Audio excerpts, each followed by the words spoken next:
Uh,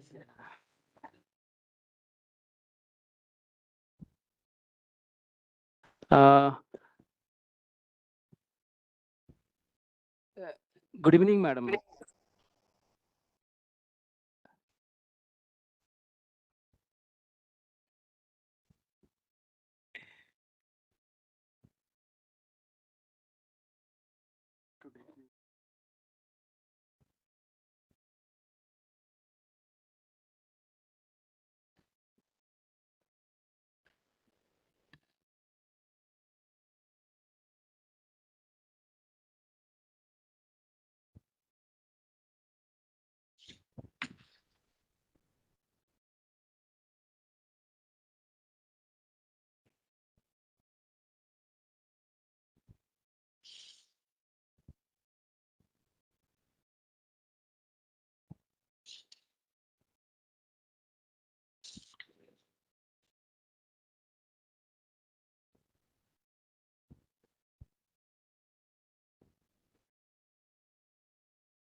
Good evening, all. As Digi sir is here to join, can we just wait for another 5 minutes? बिल्कुल जी बिल्कुल. Thank you, sir. Madam जो है देहरादून में होंगे.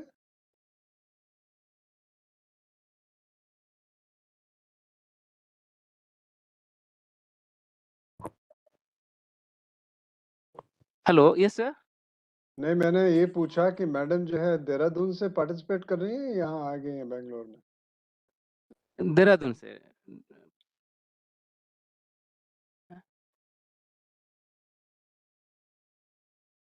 Yeah, actually, we are waiting for DG ICFRE, sir. And madam also will be director FRA also will be joining online, sir. अच्छा.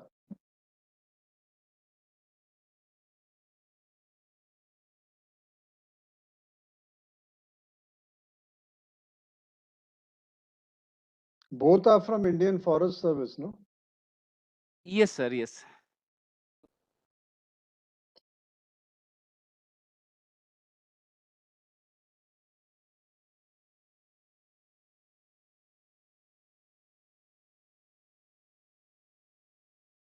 So your DG of the FRI is called director or president or DG? We have Director General, ICFRE also. So they are equivalent to Vice Chancellor level? Actually, sir is the Chancellor for FRI deemed university. Chancellor.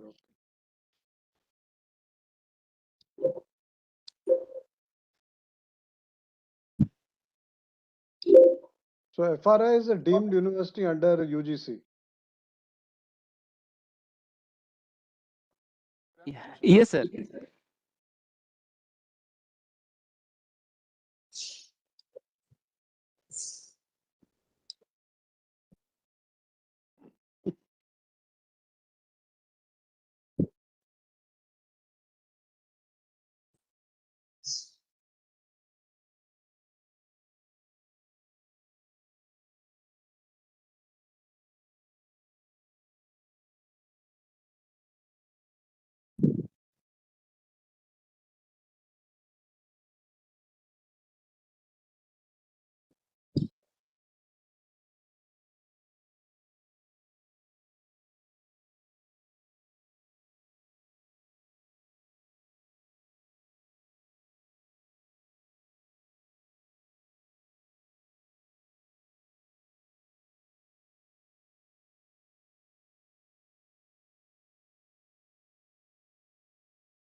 Hello, Dr. Rao.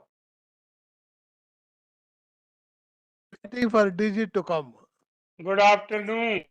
Good afternoon. Good afternoon.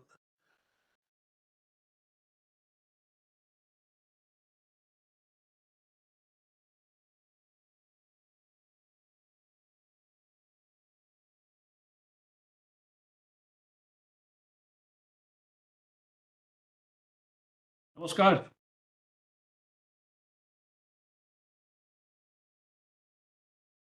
Good afternoon, sir.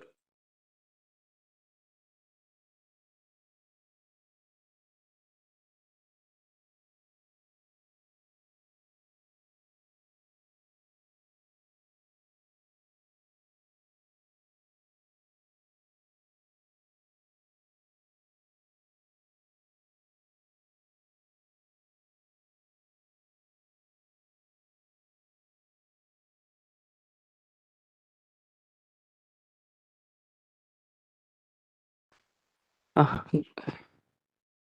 good afternoon, sir. With the permission of DG, we'll start the program, sir. हाँ नमस्कार. Am I audible?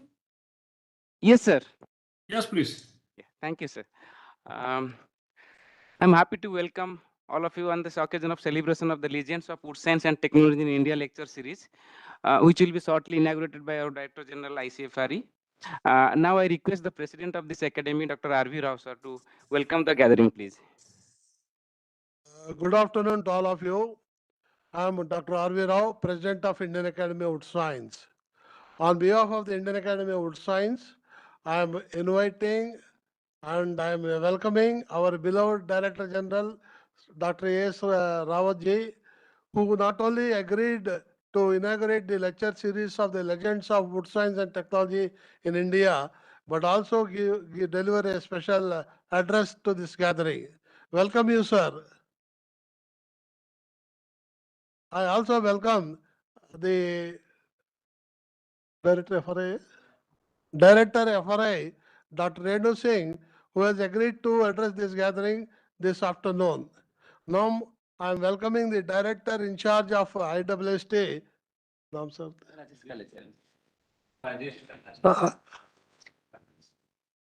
Rajesh, Sri Rajesh ji, to participate in the entire proceedings. I request on behalf of the Academy to give the bouquet to our director.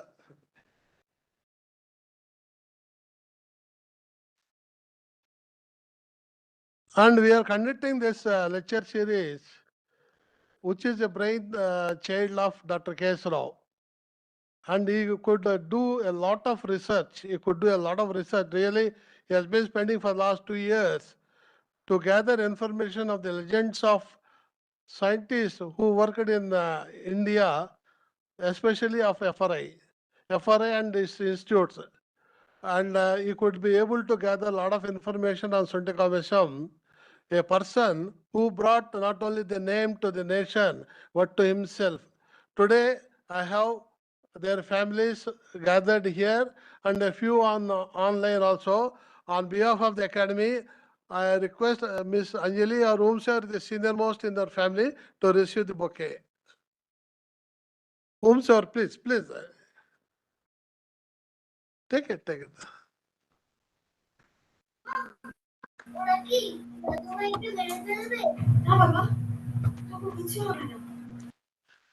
Today we have a now I am also welcoming the Additional Director General of Extension, Directorate of Extension, ICFRE, to address this gathering. Welcome you, sir, for this meeting. Now we have a guest speaker, a eminent scientist in wood science and technology from KFRI, Dr. T.K. Damodaran, who has agreed to give the lecture today afternoon. Welcome, Dr. Damodaran. Give it, go fast.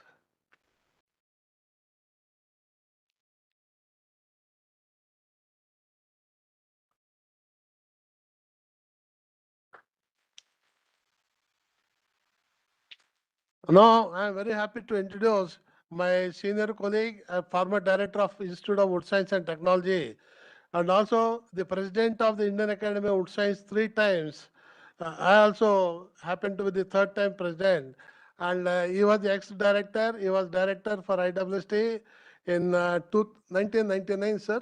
1999. 1999. Your director. Director, 1999. 1999, when the institute was in troubles, he took the sinking ship of the responsibility, and he sailed the ship safely for 7 years. And he was also responsible for bringing IRG, International Research Group on Wood Preservation, to Bangalore. And he was also responsible for treating Bombax Siba, a perishable wood, with a preservative, and introduced it in Andhra and Tamil Nadu coast as catamarans, the poor man's fishing ship or boat. Welcome you, sir. On behalf of the Academy, I request Dr. Sundara to give a bouquet to Dr. Kamesam. I also welcome the officers of IWST, scientists, other gathering, and my special editor, Dr. K.K. Pandey, Dr. C.N. Pandey, the former director of IPRIT, and other distinguished guests online and offline. A big welcome for this event. I welcome you once for all. Thank you, sir. Now I request our beloved Director General, Sri S. Rao, sir, to inaugurate the lecture series and address the gathering, please.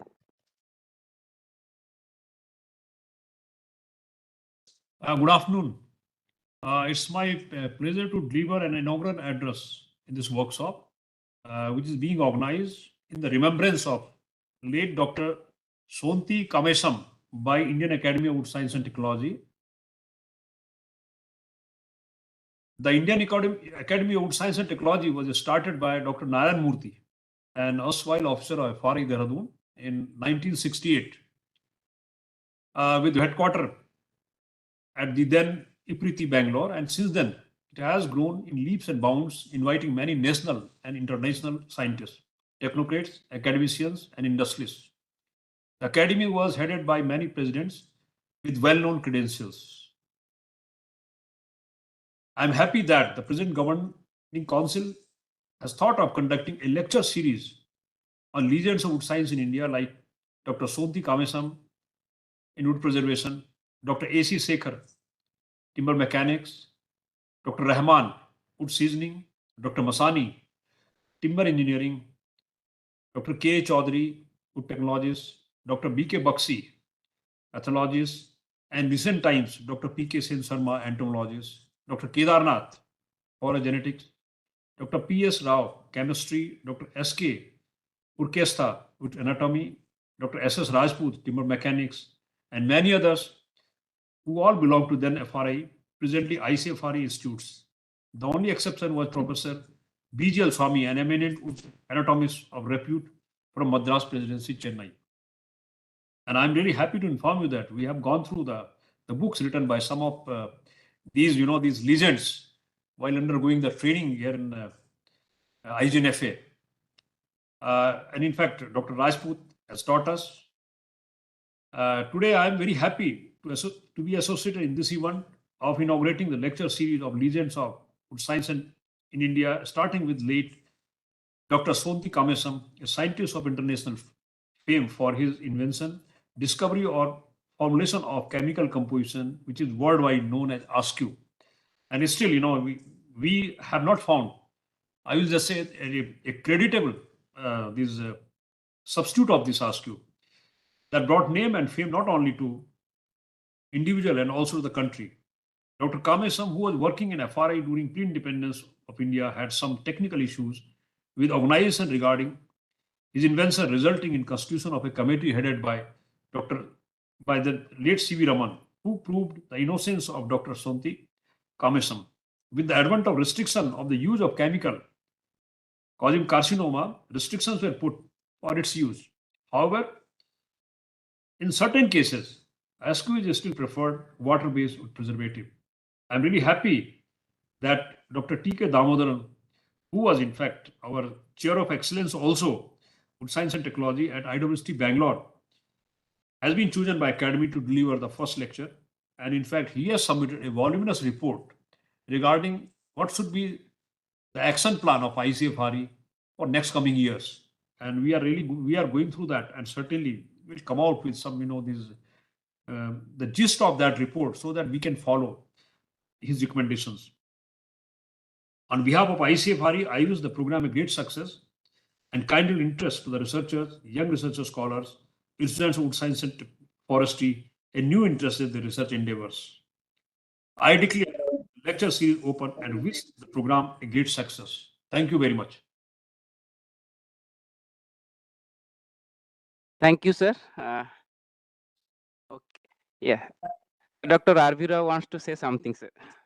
Sir, I'm R.V. Rao. My personal appeal. If you go through the history of what has happened to Sonti Kamesam during British time, he was wronged.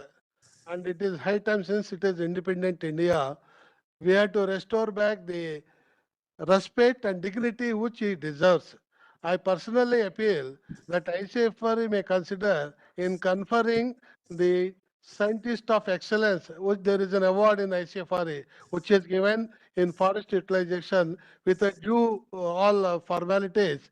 I feel he deserves a Scientist of Excellence conferred by ICFRE. That is a great honor given to a great Indian scientist of FRI. Thank you, sir. Okay, thank you. Thank you very much. Thank you, sir. FRI. So now I would like to request Madam Renu Singh, Director FRI, to give her a special address, please. Shri Arun Singh Rawat, DG ICFRE, Dr. Rao, President, Indian Academy of Wood Science, family members of late Dr. Kamesam, members of the Academy, invited guests, ladies and gentlemen, a very good afternoon to you all. It is a great moment to extend my warm wishes on behalf of the Forest Research Institute, Dehradun.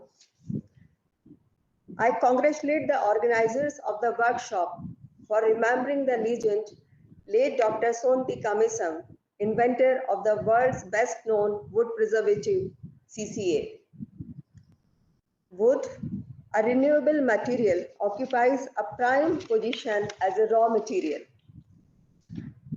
Its versatile in nature has made it unique in many applications. In most of the uses of wood, longevity of wood is very important. Naturally durable woods like teak and sal therefore rule the world wood utilization field. With the increasing demands of wood and depleting supplies of naturally durable wood species, the preservation techniques have, however, become very important. The raw material scenario around the world has changed significantly in the last few decades. Commercial forestry involving short rotation plantation species has been accepted the world over to meet the increasing demands of timber. In India too, the needs of wood-based industry are being met from such plantations raised under social, farm or agroforestry programs. Since most of the species raised on short rotation basis are non-durable, chemical treatment to protect such timbers to get adequate life is a must.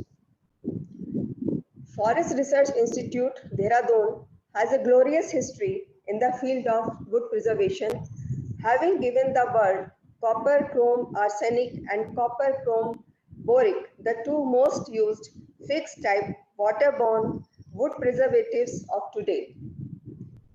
The institute is alive to the current environmental pressures and has come out with prospective substitutes like borated, copper, chrome, arsenic, zibok, etc. to meet future environmental regulations.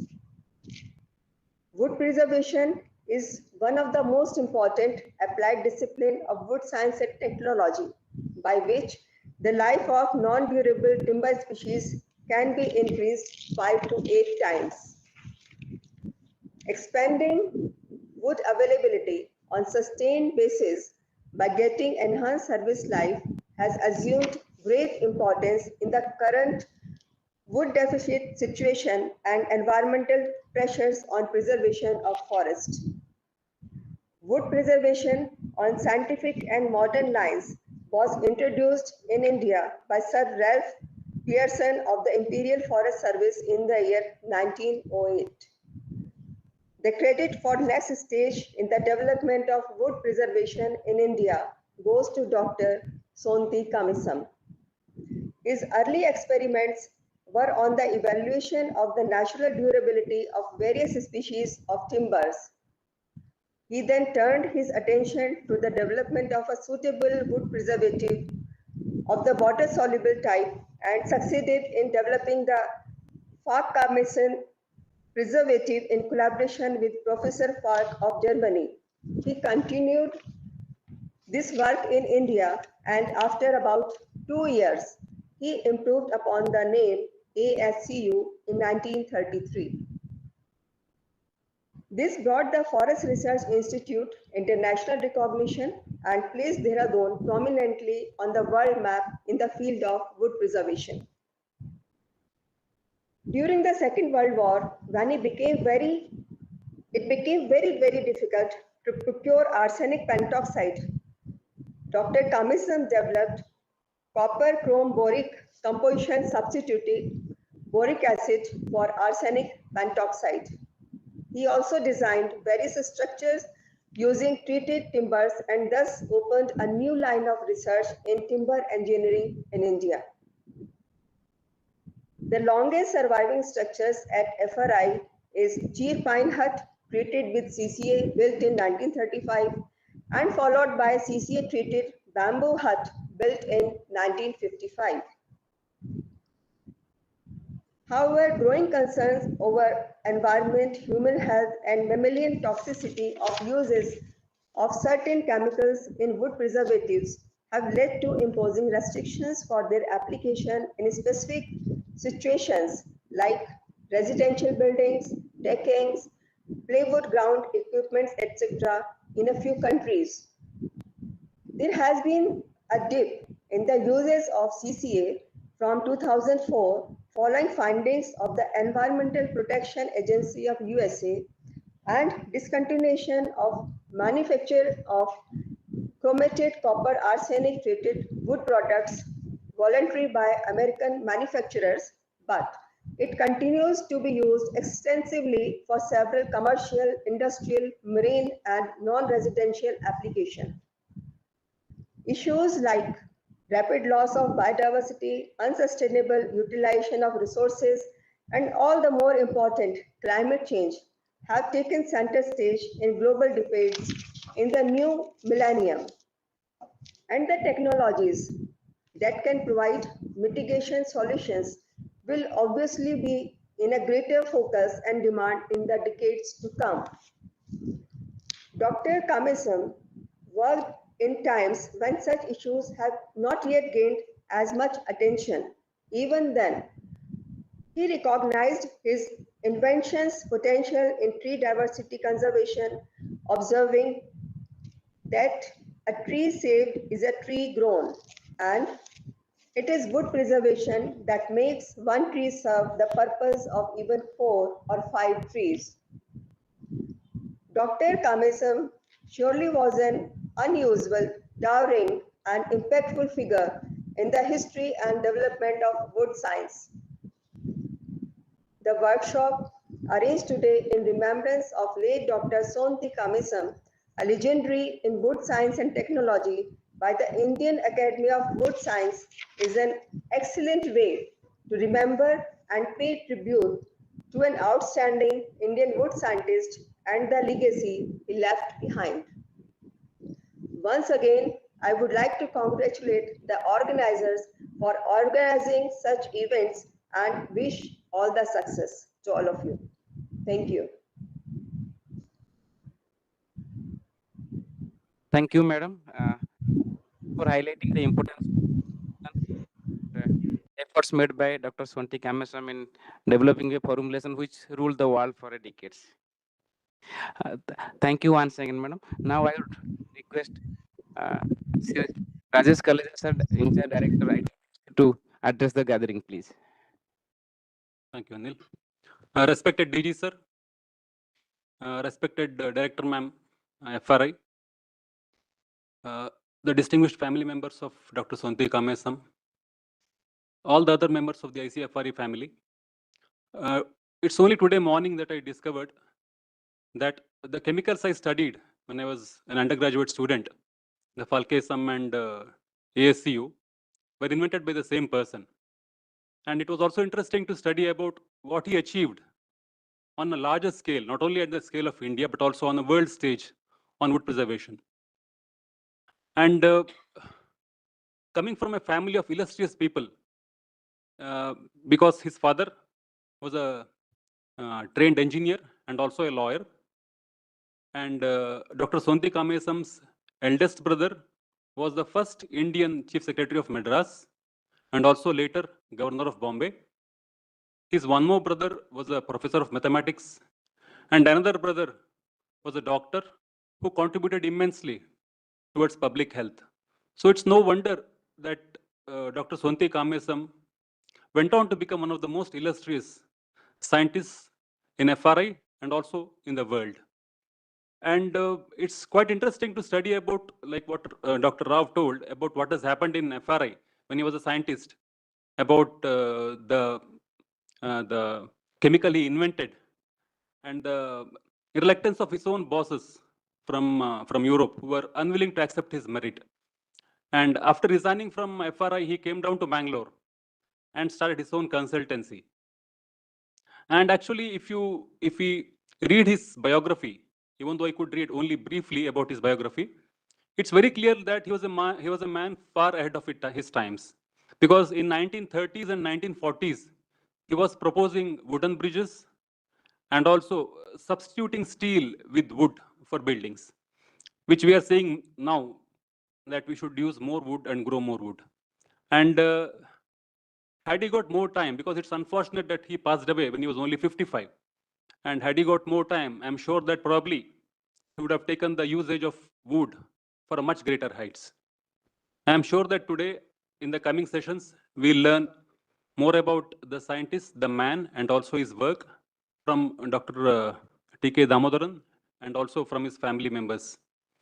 I congratulate the IAWS for their work, especially in highlighting the achievements of the scientists in the field of wood science, and I wish them all the best. Thank you very much.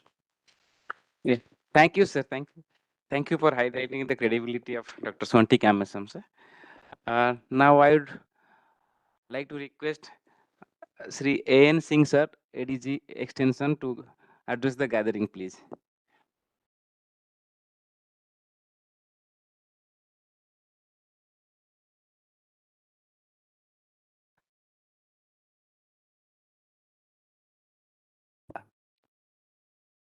Sir, please unmute your mic, sir. Respected Director General ICFRE, Director FRI Dehradun, and Director IWF to Bangalore, GC members of the Academy, Dr. K.S. Rao, former Director IWST, and guest speakers of the today, Dr. T.K. Damodaran, all officers and HODs, Dr. Sonti Kamesam's family members and other participants of this workshop. Good afternoon to all. I am happy to be here at this occasion of this workshop on the legends of wood science and technology of India, being organized by Indian Academy of Wood Science at Bangalore. While remembering Dr. K.S. Kamesam, I would like to recall his great contribution in development of ASCO, that is arsenic and copper based wood preservative material, while he was working as scientist in FRI Dehradun. ASCO was not only patented in India, but also in Britain and USA as well.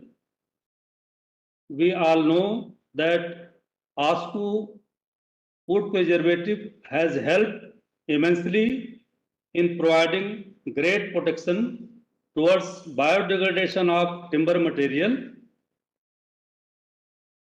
Dr. Kamesam is also required to be remembered because of his book that is Better and Cheaper Highway Bridges that was based on treated woods.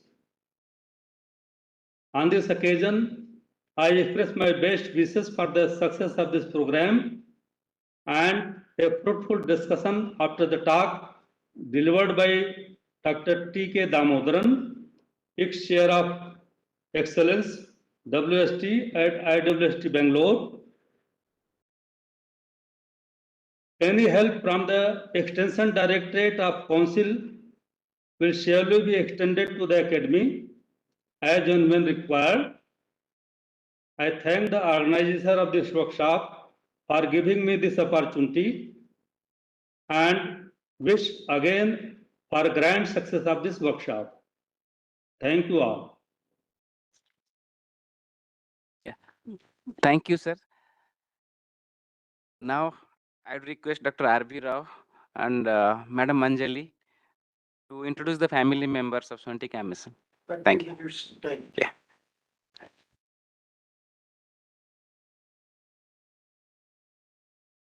Respected Director IWST, DG Sir, Ma'am Renu Singh, and others, August body. Sonti Kamesam sounds the name that is a native of Andhra Pradesh. Kamesam is a very common name in Andhra Pradesh. Kamesam means the name given after the Lord Shiva. When Sonti is a prefix, it means in Telugu Sonti means ghatu. Ghatu means pungent, very, very, very, very spicy. To commemorate that name, Sonti Kamesam, he has also done such a work which made the wood to resist the invasion by fungi and any living organisms, microorganisms. And Sonti Kamesam was a very colorful figure. With great difficulty, we could get his photo from Anjali, Sonti Kamesam's granddaughter. We had 2 or 3 photographs finally we could get. And it was the idea of Dr. Kesarao, for a banner, we should have the photo of the legend so that it goes very nicely. And Anjali has got many cousins among themselves. It is like a network of the what you call relationships. She will now introduce her cousins and she will make a presentation, isn't it? For about 10-15 minutes. And the time allotted for a Sonti family is 30 minutes. Before that, Dr. K.S. Rao will speak 5 minutes.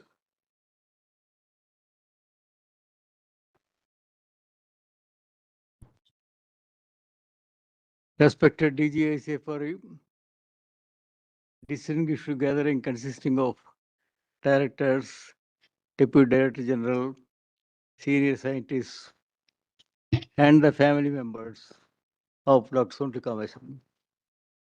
Thank you very much for this giving me this opportunity. But then it's a very difficult task. 5 minutes to cover such a multi-dimensional personality who was very, very interesting and impactful person during his times.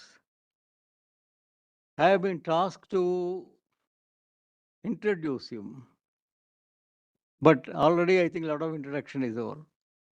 And these are the days of Google, Wikipedia, so on. Maybe about 20 years ago, not much information was available about him. But now there is quite a bit of information. But then that information is mostly about the wonderful composition, innovation he has developed, the CCA. with which we all connect to him very quickly. But there is not much of information about the human aspects, about his personal aspects. We don't get it in published Indian Forest or whatever. There are a lot of publications about the process, the performance, the trials of CCA here and all over the world. But then we don't have much information on the actual human aspects.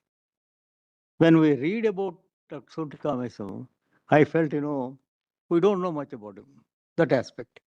That is why I was very keen. This idea, I have been working on this for the last 3 years. I have gathered a lot of information, a lot of photographs, information, family. And in that endeavor, I have taken a lot of information from particularly two persons they provide me.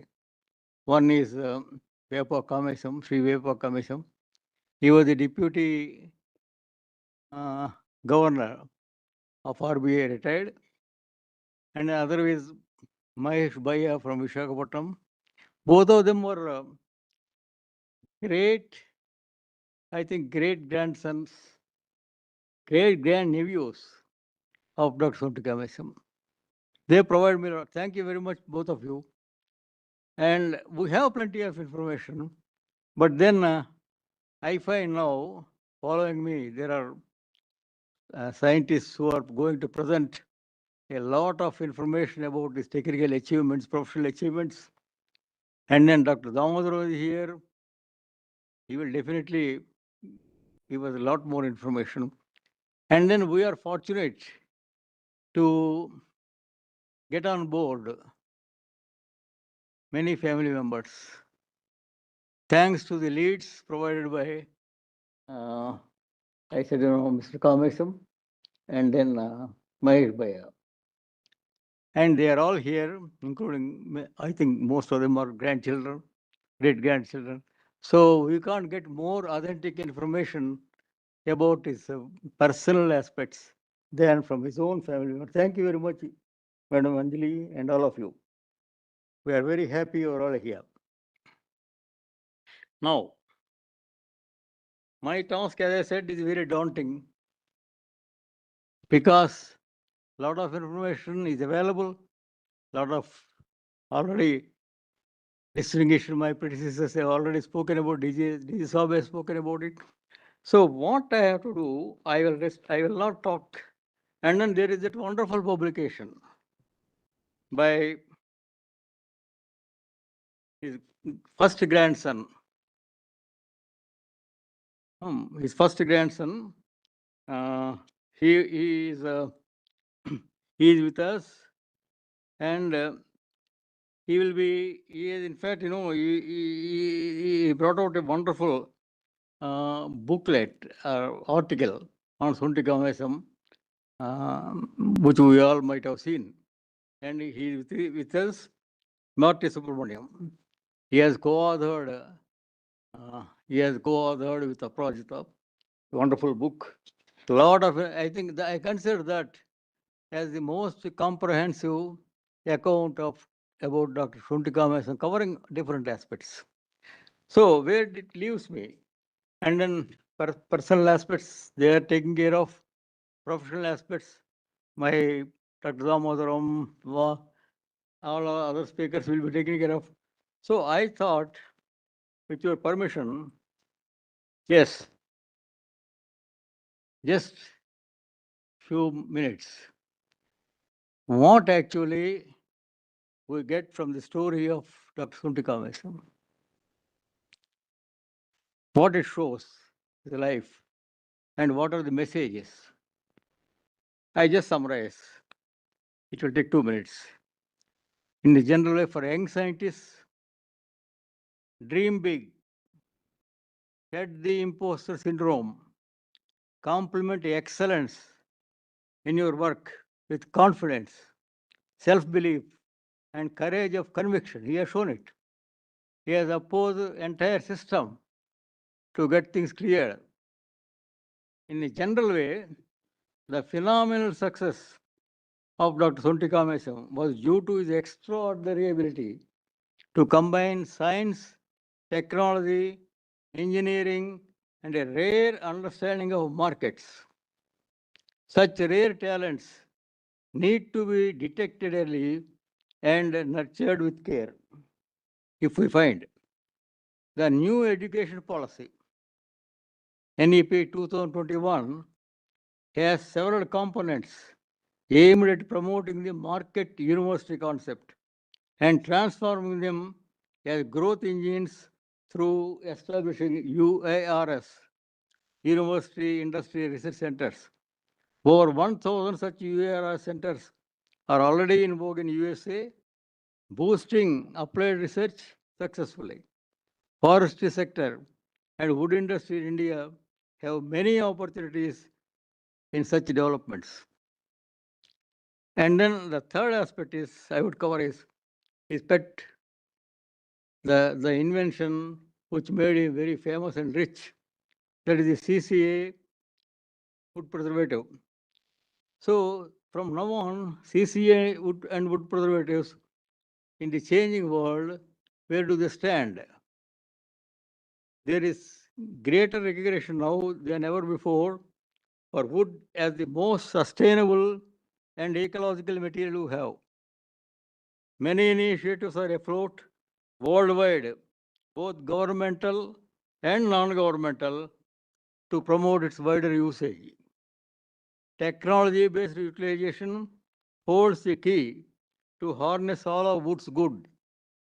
In the climate and biodiversity conscious times we live in and headed for, technology is providing more options for carbon lock-ins and tree diversity conservation will be in focus and receive support, or bound to receive support. Wood preservation is a powerful tool providing these opportunities whose potential remain untapped. So the future is not that, see, we don't write off wood preservatives and CCA. Eco-friendly preservatives will continue to be developed and introduced, but gaining market acceptance of the scale enjoyed by CCA will be a challenge.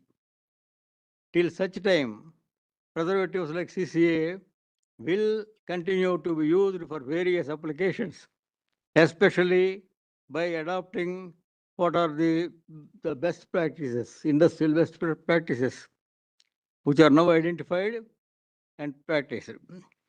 The CCA and Dr. Kamesa's stories are inseparable and personally appear to me as developing stories rather than concluded stories. Thank you very much. No, I'm giving you take over. Time allotted is 25 minutes. Yeah. I pressed this, right?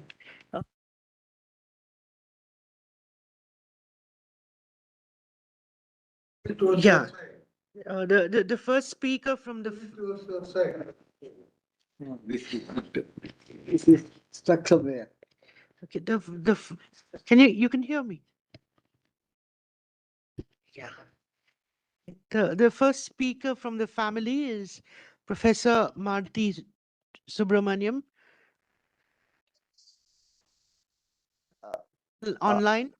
Yes, I'd like to. I'd like to share my screen. Can you? You need to give me permission to share my screen. Hello. Can you allow me to share my screen? His screen has to be shared, no? Yeah. Yeah. In a minute. Yeah. Yeah, I've got it now. Is my screen there? It is. Can you see my screen now? Yes. Yeah, we can see, sir. Okay. Okay. There you go. Okay.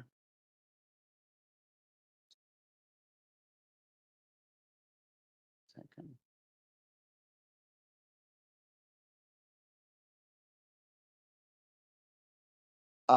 Good afternoon to all of you. I'd like to extend my good wishes and gratitude to the assembled wood scientists.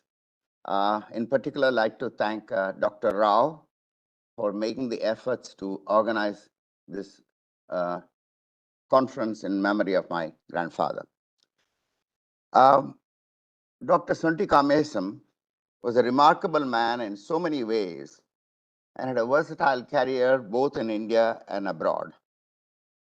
I will use this limited time at my disposal to capture some of the vignettes from my memories about him, and also what I discovered when I researched the background for the article I wrote, which was referenced by one of the previous speakers. My earliest memory of my grandfather date back to 1949, when I was barely 3. My parents and siblings usually spent the summer months at his house in Bangalore and a country estate outside Bangalore. I have a distinct memory of going with him to buy bread and cakes from the West End Hotel, which exists to this day and where I've stayed numerous times, and to his tailor, Syed Walker. I recall the excitement I felt when he ordered corduroy, then new, trousers for himself and shorts for me in 4 different colors. I wore those for a few years before handing them to my brother Venkesh. As a side note, Syed Walker continues to make suits for me, my sons, and my grandsons. I remember some of the guests I met in Dr. Kamesam's house, the most prominent of them being Dr. C.V. Raman. I interviewed Dr. Raman many years later as editor of the campus newspaper at IIT Madras, and he fondly recalled my grandfather.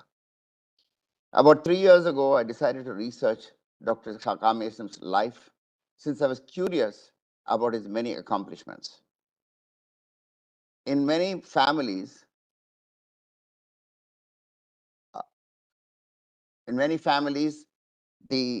there is a mixture of legend, fiction, and fact in recollections of our ancestors. I decided to cull the facts from recorded sources and jettison the fiction and embellishments that often accompany such history handed down in the family. When I gathered more than enough material for an article, I decided to publish it, although there's plenty of additional material sufficient for a monograph. Perhaps someone at the Forest Research Institute can take up this task. I would like to give you the highlights of my findings in summary. There's so much more, but in the limited time available, that's all I can do. So I'm going to talk about the brief biography, getting rid of some of the errors that have crept in over the years, his scientific achievements. I speak as an outsider. There are many others assembled in this conference who know much more about the field than I do. His entrepreneurial accomplishments, which were many.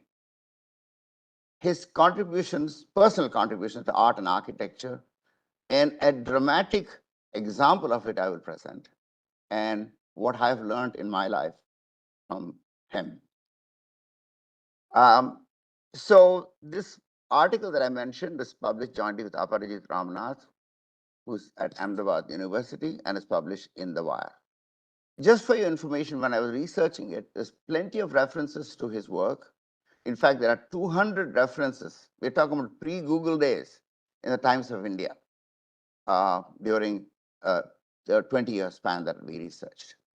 There are also numerous references in the India House Library, at the Bell Telephone Company's AT&T Bell Laboratories, as well as many other patent offices around the world. A brief biography: he was born in Andhra Pradesh, as someone already alluded to, educated in Visakhapatnam and the Presidency College, and then went on to the College of Engineering, Madras, which was not then in Guindy, it was in Chepauk on the Madras Marina Beach. Unusually for his time, he received a postgraduate research degree. Probably today it would have been a PhD, but at that time it's called an ME honors. He joined the Indian Service of Engineers, later seconded to the Imperial Forest Research Institute, which actually exists to this day. In 1931, he received a fellowship to go to the Mycological Institute in the Forest Academy at Hannoverisch Münden at the University of Göttingen, one of the oldest universities in Europe, in the world, and conducted joint research with Professor Dr. Richard Falk in 1931. And he spent 2 years there and had several visits to 1932 and during this subsequent 2-year period.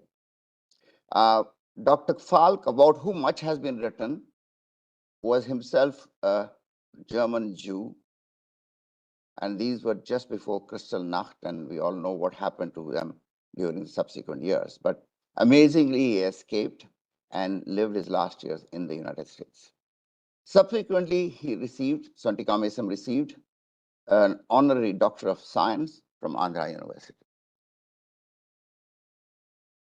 His scientific achievements are many, and this is a summary. He had 2 influential papers in the Chemical Zeitung with Richard Falk, work still referred to as the Falk-Kamesam processes. They consisted of mixing compounds of arsenic, copper, chromium, and potassium, arsenic pentoxide and potassium dichromate being the most prominent examples, which was subsequently changed on account of shortages during the Second World War and also concerns about chemical pollution. He received patents in several countries, in India in 1933, in the United Kingdom in 1934, Canada, the United States in 1938, Germany, Poland, and many other countries. Dr. Kamesam had rights to the English-speaking countries and Professor Dr. Falk in other parts of the world. So here's a shot of his patent, which is from the United States Patent Office. As you can see, it was actually quite delayed, because that's a whole other story, because the director of the Forest Research Institute, the Imperial Forest Research Institute, actually delayed the submission of the application on account of his own kind of jealousies and so on. I cannot speculate. He was also, Dr. Kamesam was a successful entrepreneur. He traveled to the United States and so around 1938 and sold his patent, the AT&T, then and now one of the largest companies in the United States in the world, and received an amount of $80,000, which would be about $3 million today. And he subsequently started business ventures in Bangalore, a spa resort near Bangalore, which was his hobby. And in post-independence India, he was appointed to several government committees and served as an advisor to the Planning Commission, along with his brother, Sir Sonti Ramurthy. He was coming up with a new idea on strengthening rather than just merely preserving wood, and he called it sand steel, which is a pun on using materials other than steel. Just before he passed away, he was in the process of designing the world's tallest wooden building, an 8-story residential complex in New Delhi. Unfortunately, that was never completed. Many people don't know about his interest in art and architecture. He had contact with several prominent international architects, including Frank Lloyd Wright, Richard Neutra. I think one of my cousins will speak about this. This is his work as an artist. It's amazing that an amateur artist can come up with something of this quality. Unfortunately, the painting was damaged over the years, but I had it restored by a museum restorer. And the restorer said he could not believe it was by an amateur. But this is an amazing example of his work. This is the only one I possess. Dr. Kamesam was a Renaissance man with interests in diverse fields. Unfortunately, his life was cut short. He lived only 55 years. He has been an inspiration to me in my own scientific journey in a very different field. His impact on wood science continues to be important almost a century after his work. His legacy as a scientist, engineer, entrepreneur, conservationist, and a connoisseur of art will endure. Thank you very much.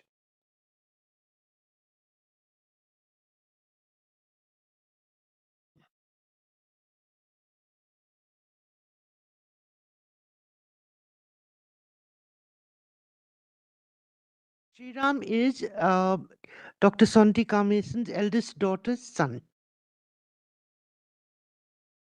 Dignitaries of FRI. Should I begin, Anjali? Right. Yeah, he's come. Where is he? Yeah. Yep. The eldest daughter. The eldest daughter's son is Sriram. That's what I said. So did you flag me off? Do I start? Yes, yes. Yeah, yes. Dignitaries of FRI, ICFRE, the Indian Academy of Wood Sciences, Dr. Rao in particular, and Anjali. First of all, thank you for bringing the cousins together and putting together this very interesting workshop. I had heard a lot about Dr. Sonti Kamesam from my mother, who was his eldest child. And this triggered my curiosity and desire to visit FRI in 2011. My mother passed in mid 2000s, but the desire lingered on. FRI, I believe, when Dr. Kamesam did his research, was known as the Imperial Forest Research Institute and Colleges. The president of FRI those days was a British gentleman by the name Mr. A.D. Blaschek, 1933 to 37. The magnificent convocation hall of FRI, which is very impressive, has a tall ceiling and the inner portion of a huge dome decorated with the portraits of past presidents, including Mr. A.D. Blaschek. When I went to FRI, Dr. V.K. Jain, Head Forest Products Division, and Dr. K.K. Chaudhary, IFS, Director FRI, were in harness, and they were very kind to host me and walk me through the institute. It was a visit into the past. The Forest Research Division in which Dr. Kamesam did his research is a carve-out from some of the oldest research branches of FRI. While Askew was patented in the 30s, I believe the British patent in 1933 and the US patent in 1938. The division is at present doing a fast forward, researching on nanotechnology and other advanced areas. I was shown a small road that was named after Dr. S. Kamesam in the precincts near his office and the lab, and I had the pleasure of getting a photo opportunity while standing on the road. Askew, I believe, is a brand name, while CCA is the generic name of the chemical composition, an amalgam of the three salts, copper sulfate, chromium oxide, and arsenic. As I surfed the net recently, I was thrilled to see that this product is still sold in 50 kg drums under the brand name Askew ARCH or Arch at the rate of rupees 300 per kg plus GST. Imagine Dr. Kamesam had worked on this formulation and branded it as Askew about 90 years ago. FRI, friends, is a deemed university which follows the rules of the University Grants Commission, which is self-funded. FRI runs a MSc program in wood science and technology. The program started in 1999-2001 when the first batch graduated. During this 2-year program, they have a subject called Wood Preservation, a Historical Perspective, in which they cover the work of Dr. Kamesam.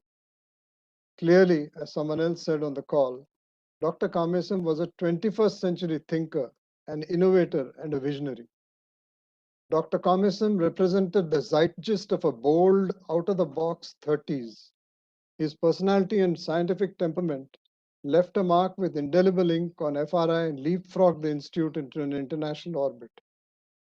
These days, the company that I represent often in many seminars and webinars and so on, Larsen Toubro, builds extra doors and cable-stayed bridges built with steel and reinforced concrete.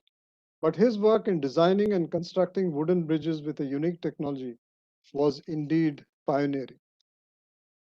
The theme of ESG, an acronym for environmental, social, and governance, has gained significant importance in corporates. And in this context, Dr. Kamesam's work assumes great importance since it is so relevant for the ESG theme. Dr. Kamesam demonstrated a 21st century leadership trait referred to in leadership literature these days, particularly after the pandemic, as resilience, since he faced several ups and downs in his career and was undeterred by these setbacks, whether it is whoever it was, whether it was somebody in FRI or wherever. His work represents approaches to innovation in modern India.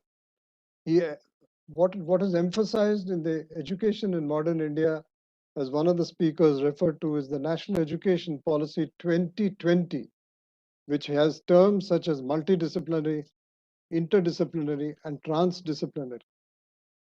From what I could study and read, Dr. Kamesam's work was at the intersection of chemistry and civil engineering.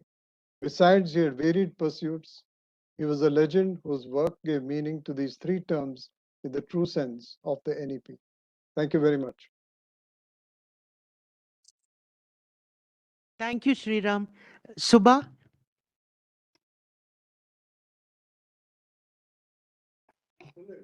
Yeah. Okay. That's okay. Thank you.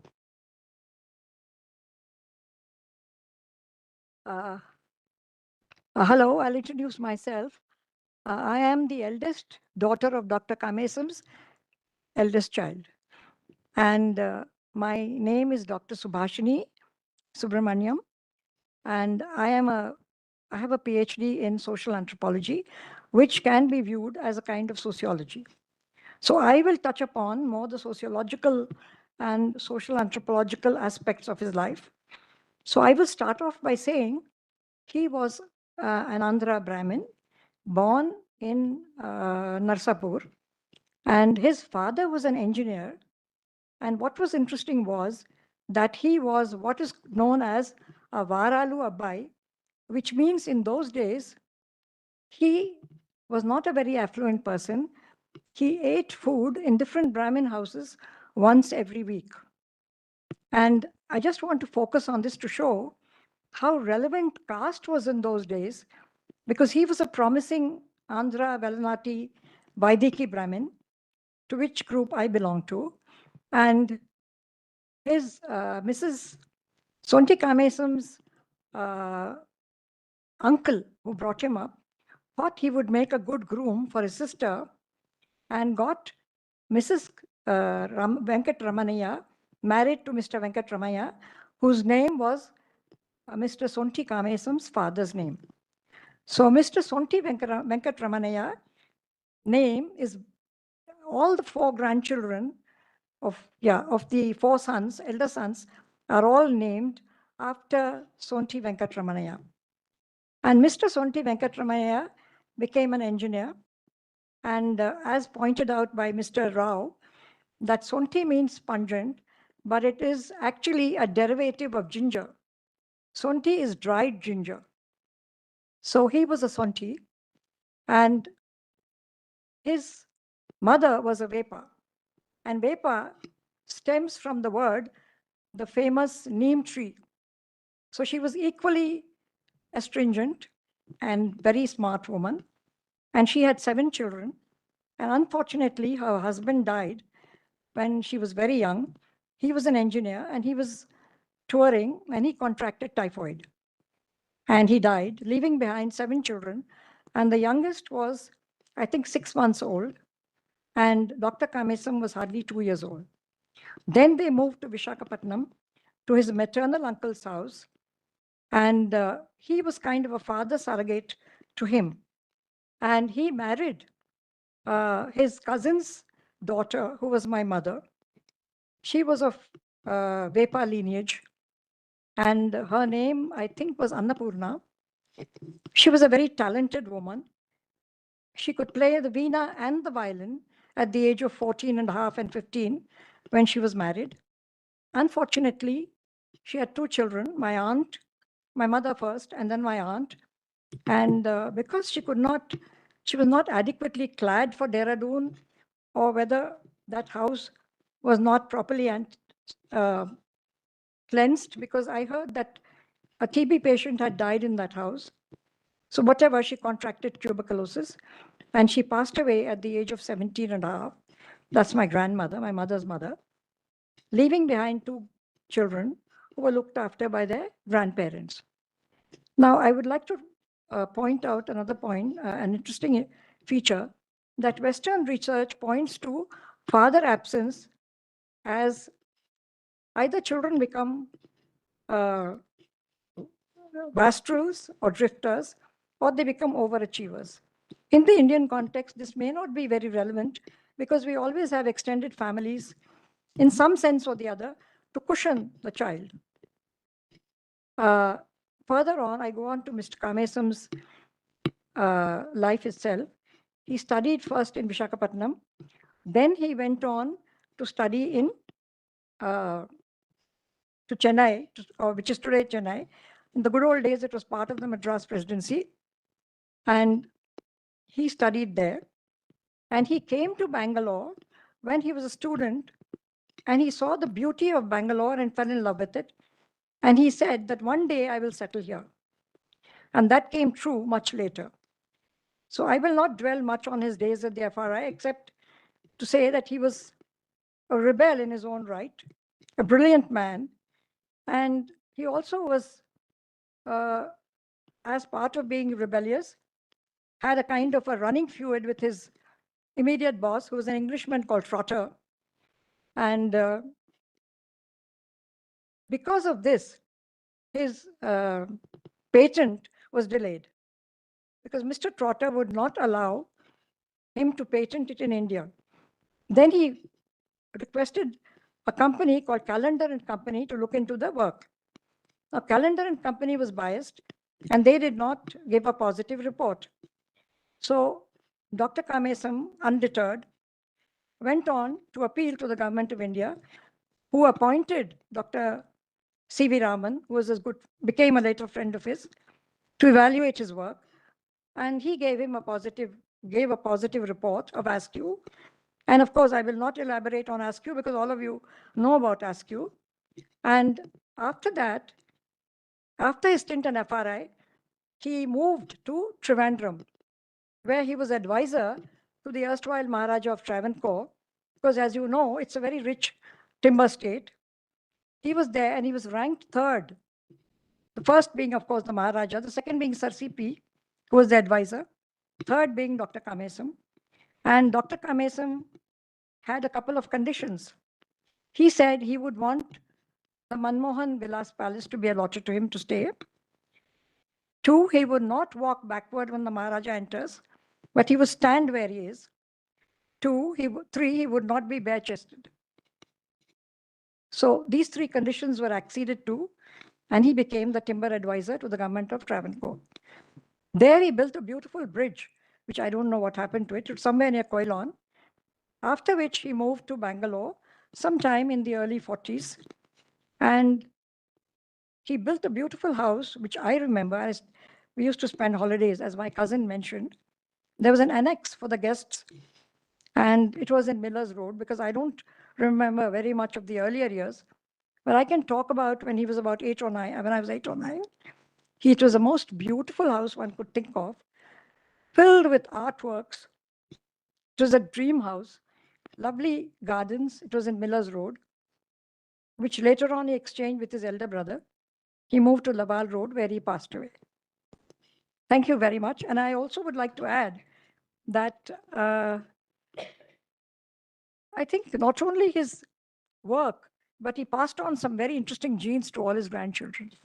Thank you very much. Thank you, Subha. Geeta? Yeah. Good evening, everyone. I'm one more granddaughter Yeah. of the great Dr. Sonti Kamesam. And the more I hear about him and the more we all discuss or read about him, the prouder we feel. In fact, I was very happy that in the opening remarks, a scientist of your institution said the prevailing mood in the country made it happen that he was not given adequate recognition. I absolutely agree, because all the anecdotes that all of us heard from our parents, they did not sum up to what is known of him in the public domain. So we are all indebted to the IWST and the IAWS plus ICFRE for having made this tremendous effort of not only bringing our grandfather's name into the deserved prominence, but getting our family together, which has not happened for decades. Let me assure you, some of them I spoke to in the last 24 hours for the first time. some are still joining in. So Anjali has a lot on her hand, even in the future. I also want to add that I myself worked in the Agricultural University of in the then Andhra Pradesh, and I was in an ICAR coordinated project, for which reason I happened to visit 7 different centers from Nainital and Ludhiana to Coimbatore, IIT Kharagpur, etc. I met a lot of, I was in an agricultural engineering project, and my task was to assess energy wood consumption, and also worked on conservation of wood by developing relevant stoves which will use wood and crop residue without having convection or radiation losses. And I think my work was well recognized too, for which I feel very grateful to both the ICAR and to our university. And later on at international conference for biodiversity, which was held right here in Hyderabad, then too my work was recognized. Though I'm not a student of, I studied resource management. I'm not a student of either horticulture or botany, but I had this passion for making vacant, empty spaces, which were garbage dumps, into attractive landscape spaces. And I now found that from his son's record of his life, the late V.R. Sonti, whose son was very kind to share a 22-page, 30 MB document, outstanding. It has transformed my thinking about this wonderful man, our grandfather. We learned much from that. And I realized that I got my interest in landscape garden or landscaping, greenery, avenue tree plantation, in general, trees and more trees. That's my obsession today, all because I have some gene from that great man. Thank you so much. I would end by saying what is the little lesson we learned from him was, he said, see the intelligent, love and know the beautiful, and enjoy the simple things of life. He lived life to the last inch. I believe he always said the last inch makes the difference, whether you're a runner, a swimmer, a researcher, or anything in life. Make it to that last inch. Be better than the best. And that is how I brought up my children. And even today, with pride, I say my son, or rather my husband, and I are proud. He was inducted into the Indian National Academy of Engineering at the age of 45, barely, in December 22. So, and he lives in Bangalore. He has his own startup company, and he has done admirable work after being a PhD from MIT, apart from IIT and other good places. Thank you so much. Thank you, Geeta. So can you play that record? We have Dr. Sonti Kamesam's daughter is the only living person from his children. And my aunt, my cousin sister Lakshmi, her daughter, was able to make a small recording. It's about less than a minute. Yeah, less than a minute.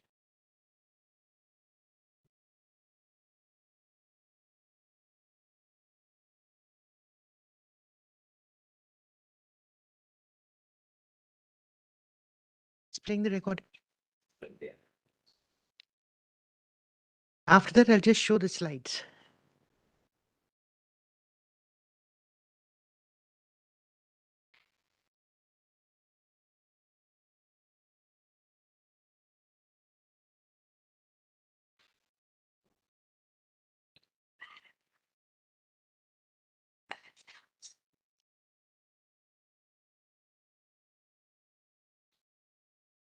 Shall we show the slides and while he gets the recording ready? Yeah. Yeah. Okay. I would just. Dad was a lovely man. Yes. Loving, caring man. Yeah. And he was very passionate about his work, wasn't he?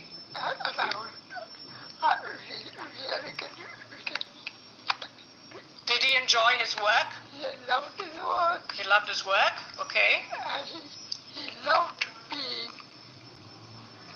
What? I don't know what to say. Yeah, he liked science. Yes. Do you remember the poem? Yes. That he did? He said, have faith in. Have faith. The poem. Have faith in science. Have faith in science. Faith in work. Faith in man. And faith in God. And faith in God. So that was a poem that he wrote, wasn't it? Yeah. So he enjoyed. Yep. I would just like to show some the slides. Yeah. Finance or? No, HR. I'll give it. Yeah.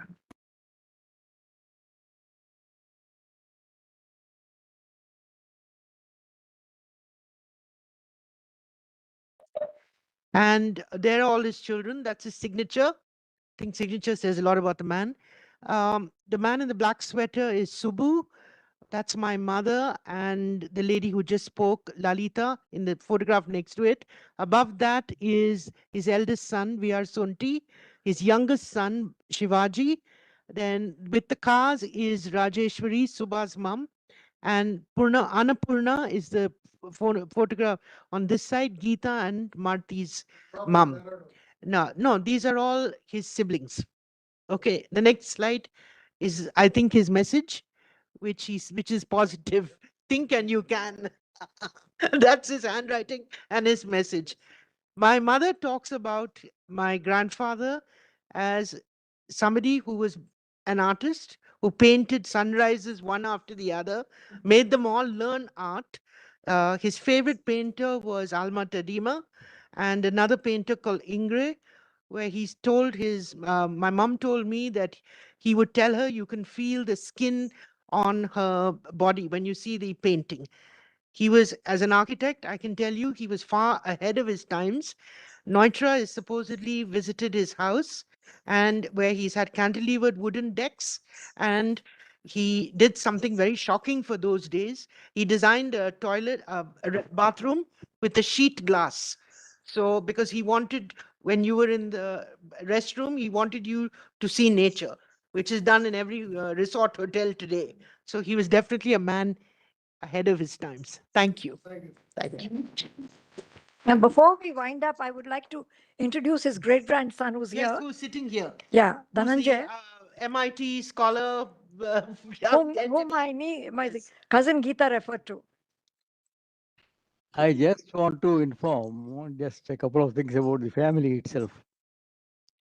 It's a very highly educated, highly accomplished. They had doctorates in 1920s from the United States. And Dr. Kamesam's brother is knighted. He is Sir Sonti Ramurthy. That's his grandson. And his father-in-law also is a knight, Vepa Ramesam, first wives. And then in the immediate family, there is another knight, Bhaiya Sharmagar, B.N. Sharmagar. They're all, they had a sort of considered a elite family. Here also, there are 3 doctorates here. And Marty, apart from other things, he is a professor, and we can know that he is one of the top financial manager. And Yogi, yeah, they are, what I say is, and they have another interesting thing. They are also known for having a lot of what you call nicknames. They are fond of nicknames. Teddy for VR Sonti, TT for Malati, Chukku for Lalita, Bilby. See, plenty of interesting names. So it's a very interesting family. He had a background, and of course, he had excellence and the courage of conviction. Thank you. I met Sonti Kamesam's grandson only once in Dehradun. He came in search of me. Those are the connection I have. Nice to meet you. Thank you, sir, and thank you, madam. Now, we had one talk by Dr. S.S. Chauhan, but he's on official tour to Delhi, so we'll be skipping that. We'll be skipping that program by that lecture by Dr. S.S. Chauhan. So now I would like to request Mrs. C.N. Bani, because we all talk about CCA and ASQ, and Mrs. Bani has been associated with this chemical since her job she started in this institute, and she will just brief about the chemical composition. Thank you.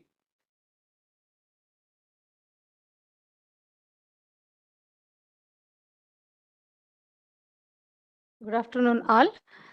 Thank you all for giving this wonderful opportunity to speak about this great molecule, great compound. So this is wonder molecule and the chemical reaction.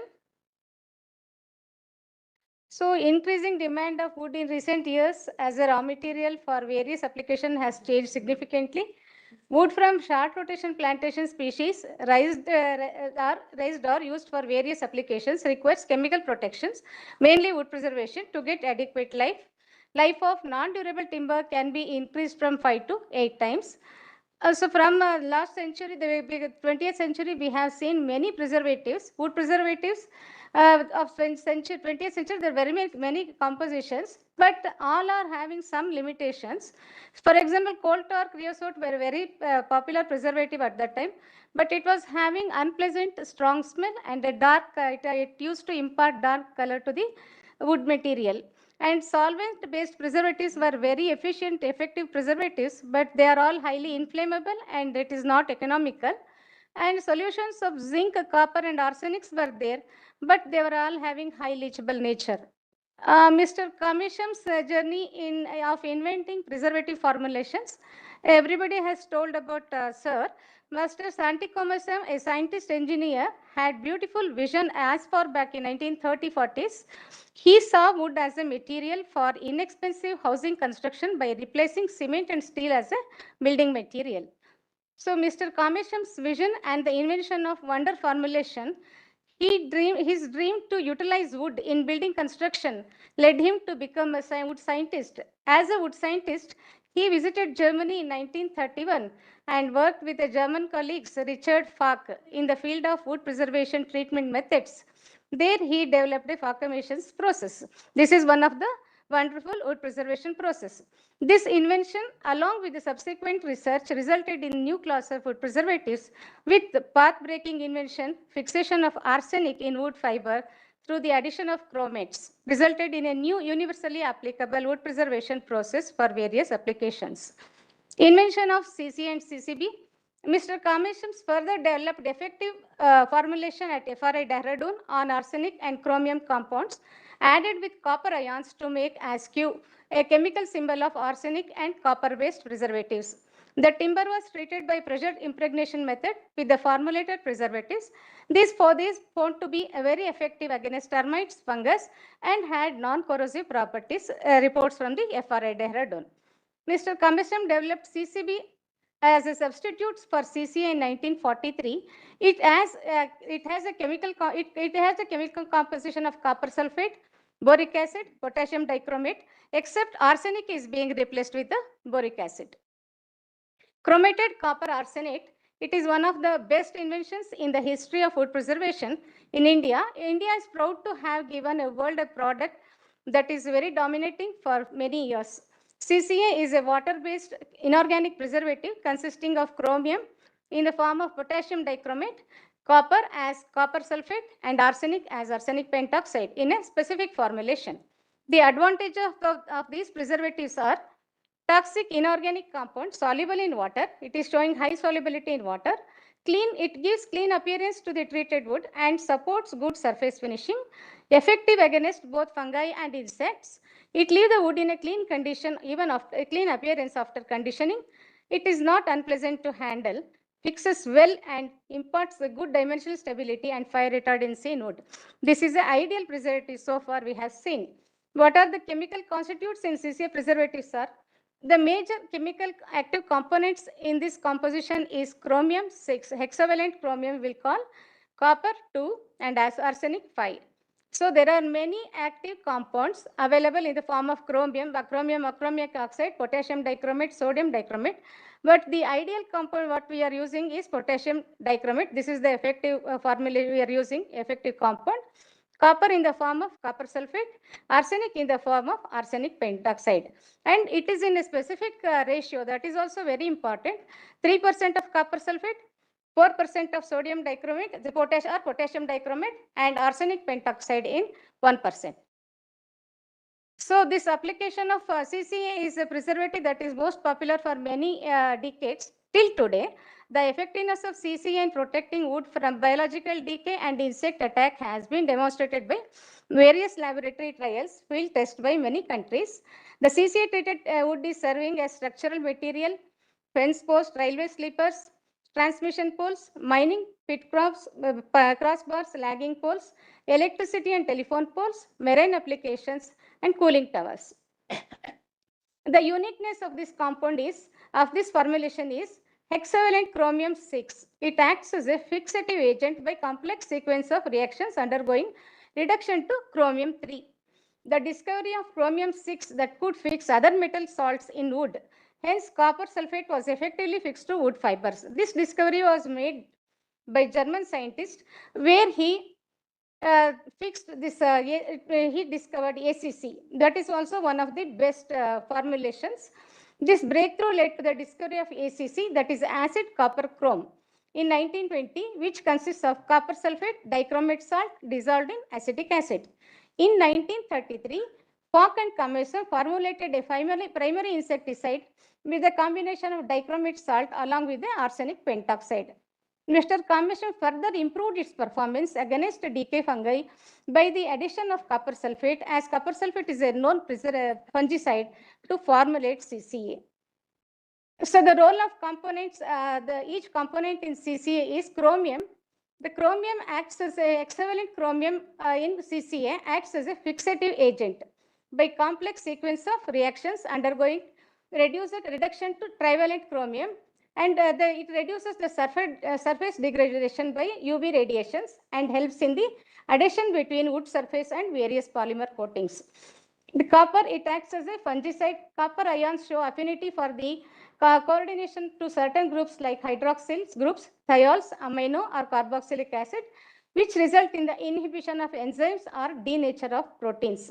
Arsenic, it acts as an insecticide and a secondary fungicide. The next one is copper chrome boric. The CCB was also developed by Mr. Kamesam in 1943. It has a chemical composition of copper sulfate, boric acid, and potassium dichromate. Arsenic component of CCA is replaced with the less toxic boric acid. Performance of CCB treated woods works effectively in service. The comparison of, if we compare CCA and CCB, no, always CCA stands first in this. So if compared to, if in the efficacy, if we take it is highly effective compared to CCB. Economy wise, both are economical. Solubility in water, both of them are highly soluble. In environmental impact of this is, it is toxic even in low concentrations. It is showing high mammalian toxicity compared to CCB. The safe, then we know that it contains toxic compound, but if we use it in a proper way, we can always, even today, we can use the CCA and CCB effectively in many applications. Optimum loading of the preservative, that is very, very important, preferably by pressure treatment method, that is important for CCA and CCB. Right concentration of the preservative, we should not use high concentration or low concentration. High concentrations results in the leaching. Low concentration results in the ineffectiveness of the preservatives. And recovery and reuse of the preservative solution, that is very, very important, as these are all very toxic chemicals. Follow optimum conditioning time. Conditioning time is fixation time. This is very, very important for the chemicals to fix inside the wood. With this, we'll call it as fixation time. Prevent from leaching of chemicals in service conditions. And one more thing is handling of CCA and CCB treated wood. So try to retain the fixed chemicals within the wood to the maximum extent by not allowing them to leach out in service conditions. For example, that CCA treated wood, no, the chemicals should not leach out from it. If we maintain this this thing, no, then we can use it in an efficient way, so that the chemical will not leach out and it will not poison the environmental conditions. Maintenance of the wooden structures periodically by applying the non-hygroscopic water repellent coating systems. Water repellent coating system, if we apply, it will restrict the flow of water from wood to the surface. Following hybrid methods like CC and CCB treatment after conditioning, application of natural coating systems. First, we had to treat the wood with a CC or CCB preservatives, and after proper conditioning, if we apply the coating of natural coating systems like there are many natural coating systems available. CNSL is also one of the best natural coating system, and some linseed oil and tung oil is also there. We can promote these coating systems to restrict CCA or CCB inside the wood. So recover inorganic preservatives from the treated wood by collecting, treating and neutralizing ashes.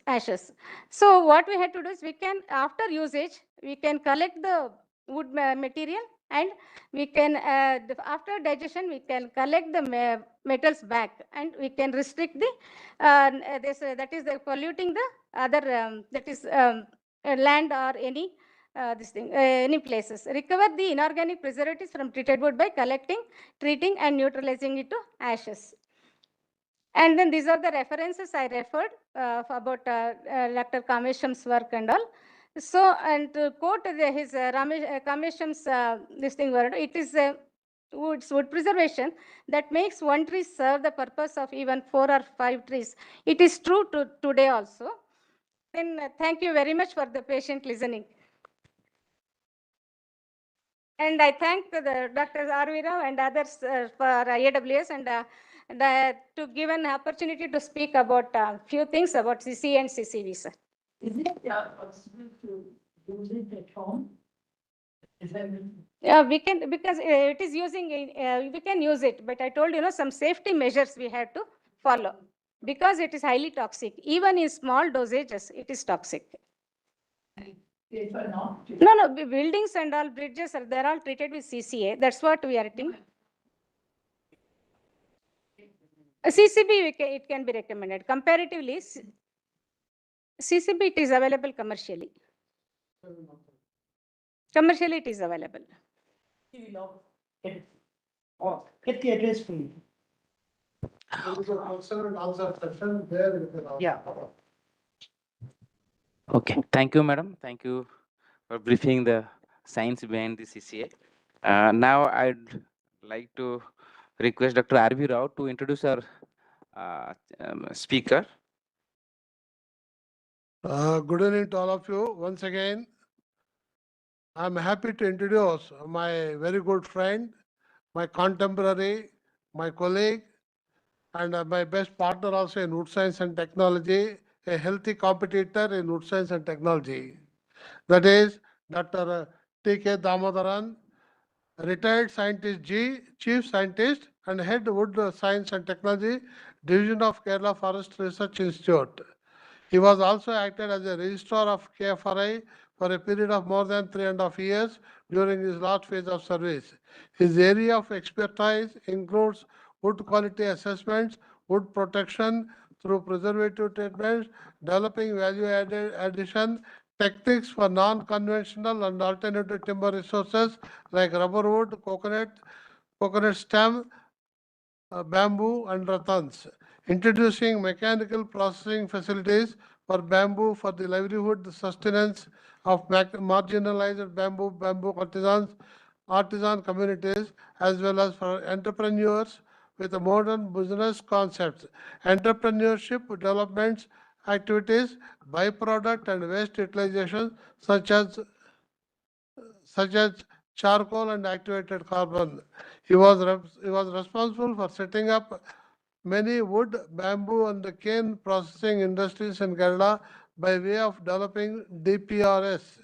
He was privileged with many overseas exposure, participation in international conference, transfer of bamboo and rattan technologies to Northeast and other states. He is also authored with many research reports and papers in national and international journals and provided with projects from many national and international agencies. He was the Chair of Excellence of Wood Science and Technology of ICFRE at IWST 2022-22. I am happy to introduce Dr. Damodaran.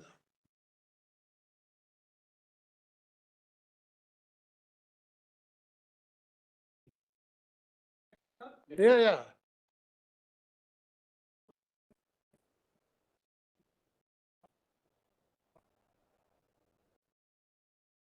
I was here for privileged to be here for some time and work with you and I hope I was able to make all of you as my personal friends. So thanks for the good word showered on me. And of course, my dear friend, the president of the current president was with me in UK for some 6 or 7 months program. So I personally remember the golden days that we spent there and enjoyed. So, of course, I'm happy to see that many of the family members of Dr. Sonti Kamesam is here, and the success of the whole program on a humanitarian background is the personal presence of these much people. And of course, this is the only occasion I see in my life where in a memorial talk, of course, where KFRA I worked for long years, and there is also so many memorial talks. After the expiry of the scientist, maybe once or twice or thrice, the family members may come. After that, nobody will come, and it will become just like an offering in a temple. So here, the occasion is not like that. Many family members took active participation, and even though they are, majority of them are outside the spheres of science and technology, they show respect to their ancestor and they show the culture. And maybe that was the same way Dr. Sondi may experienced in his lifetime, the culture of the family, the strength, including the what I said, the courage from the aristocracy of the family as well as the wealth also may be a reason for him to survive. Otherwise, because this is a memorial talk also, and I prepared a talk and all people talked the same thing. And of course, I am very happy to see that experienced people and learned family members, they may be knowing much better than me. I have even only read about Kamesam, and when this task is given by initially when it was planned, they just called me and said that because of my connection with earlier 1 year here, the present president, who is a friend of mine, he just asked me to present a good talk. So I said, no, okay, I will prepare. I am not a relative of Kamesam or I don't have even read at that time any book about Kamesam. Then I started reading about it. But I found one of the observations, what I found is the information available is very sparse or little. So I was requesting Srimati Anjali to know this is apart from the science spectrum that an eminent person of their family, we should know their know how difficultly they faced the situation, which will be really motivation to the young scientists. We should think about him. He was having only when I will show the slides, so you will be understanding. I'm not going through deeply on his the same thing what we have already so many people already spoken. So, but the thing is that since anyway I prepared something that can be shown, and I will as a any all talks, this kind of memorial talks will end up with something which is what is happening as a follow up, and where we have to go also. Always Dr. Singh, director of this institute, I was happy to be associated with him for 1 year, and I have seen him one of the very good brain I have seen ever, not just saying something. He is an extraordinary brilliant person, Dr. MP Singh. And no, just like that, there are these are all people who are always inspiring the young generation. So we should always have good role models. And this Sonti Kamesam was a good role model. This is what I observed, how he faced the situations. And especially, see, even sometimes, because I am a retired person, I can talk anything to a certain extent. I will be free. I don't have any bondage with anybody. So because of that, I feel that even I have faced so many problems. Doctor, I know that, the retired, my another friend, Dr. Shukla, has faced so many problems. So these are all always demotivating the scientists. And we are facing. And, see, when we are comparing what Dr. Sondi has faced that time, I really have I'm shocking that, he was, I analyzed the whole thing, what is available in the net. So what I found is he has got only 10 years to work scientific work in the FRI. He was in the payrolls only for 10 years because of his enmity with his, not his enmity, because of he was victimized with his boss by one British man, one trotter. I felt so much of what you called Rosham in Malayalam, my language. I felt so much of anger in myself that no, this is the way. See, what actually in an institution, what I feel is that how many scientists Gs you have. If you have more scientists Gs, the boss will have that much of good value. Rather than putting more people to the down, we have to try to come forward with more people. But that doesn't mean that we need not give undue promotions or anything. But attitude makes science success everywhere. So I feel that his attitude to resist and be a proud Indian. So that way I feel I have so much of respect and regards to him. And we have to take at this time as a role model. A role model need not be poor. He has some provisions were given by the Almighty to him, and he enjoyed the provisions, but that provisions has given him enough courage to face the issues in life. But certain people, if there is provision, they will just escape. But he didn't just escape. And what has happened is his life was only for a short span of some 50, 55 years. And many things are not clear now. Even the net says that many things are not clear. The death time, even the death, what age he has died. So many, he was not there. And all these things are not very clear. There are some sort of, because there was no, the present type of recording or documenting system was not there. So this should not happen in our time.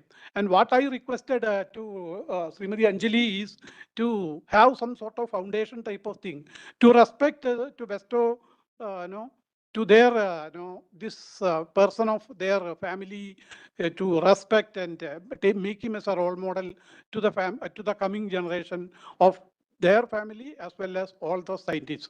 So there is no classification of wood science or anything. Whatever science we practice, it is for the welfare of the whole society. So wood science also, it should be for the welfare of society. What he has done is for the welfare of the whole human society. And he was, at his time, the environmental consciousness was not in the same level as what we are now experiencing. Thinking about arsenic or chromium or copper was not a sin at that time, but now it is a sin. And it is really a sin also, because when somebody is starting using CCA, he will not have any stand at the present age. Even which timbers need to treat, which timbers need not be treated, and all these things are not even people or architects or industries. They don't have much clear-cut idea. Wood science people may have, but other people may not have. So, in the context of his time, actually the world recognized him as the father of wood preservation. Not only the father of wood preservation in India, but he is the father of wood preservation in the whole world. So we should understand that the wood science is a small community. We are not a vote bank or anything. Very few people. And this is the place where many people are there assembled, and maybe FRA also. So he is a product from FRA. So as I remember that the president was mentioning that whatever bad name is associated with him because of the trotters work and all, we should recoup his fame, and that he requested. That is a I should appraise and praise and the president and the association's activity, that this is the way an association should behave. This is the model. So anyway, the association also, I feel that very active. They are starting a series of talks on legends of wood preservatives, and next talk is also, I think it is in the background and it will be also coming. So anyway, it is a good move. So let me just go through that slides. I am not at all concentrating too much on these things, because how many people have talked about the same thing. If there is something worth reading, I will read it, or otherwise you can just go through that. And one small error which came in that banner and this banner, there is a problem is there, in the sense that it is there it is written as trial. It is not a trial, but it is trail, in the sense that the story or the continuity of wood preservation story. So that is what is mentioned there. But in this banner, there is some error is there. It, of course, I know that it is a mistake, and not projecting that mistake. It is not Indian Research Trail of India, but it is the Trail of India. Trial alla trail. Anyway, next slide, please.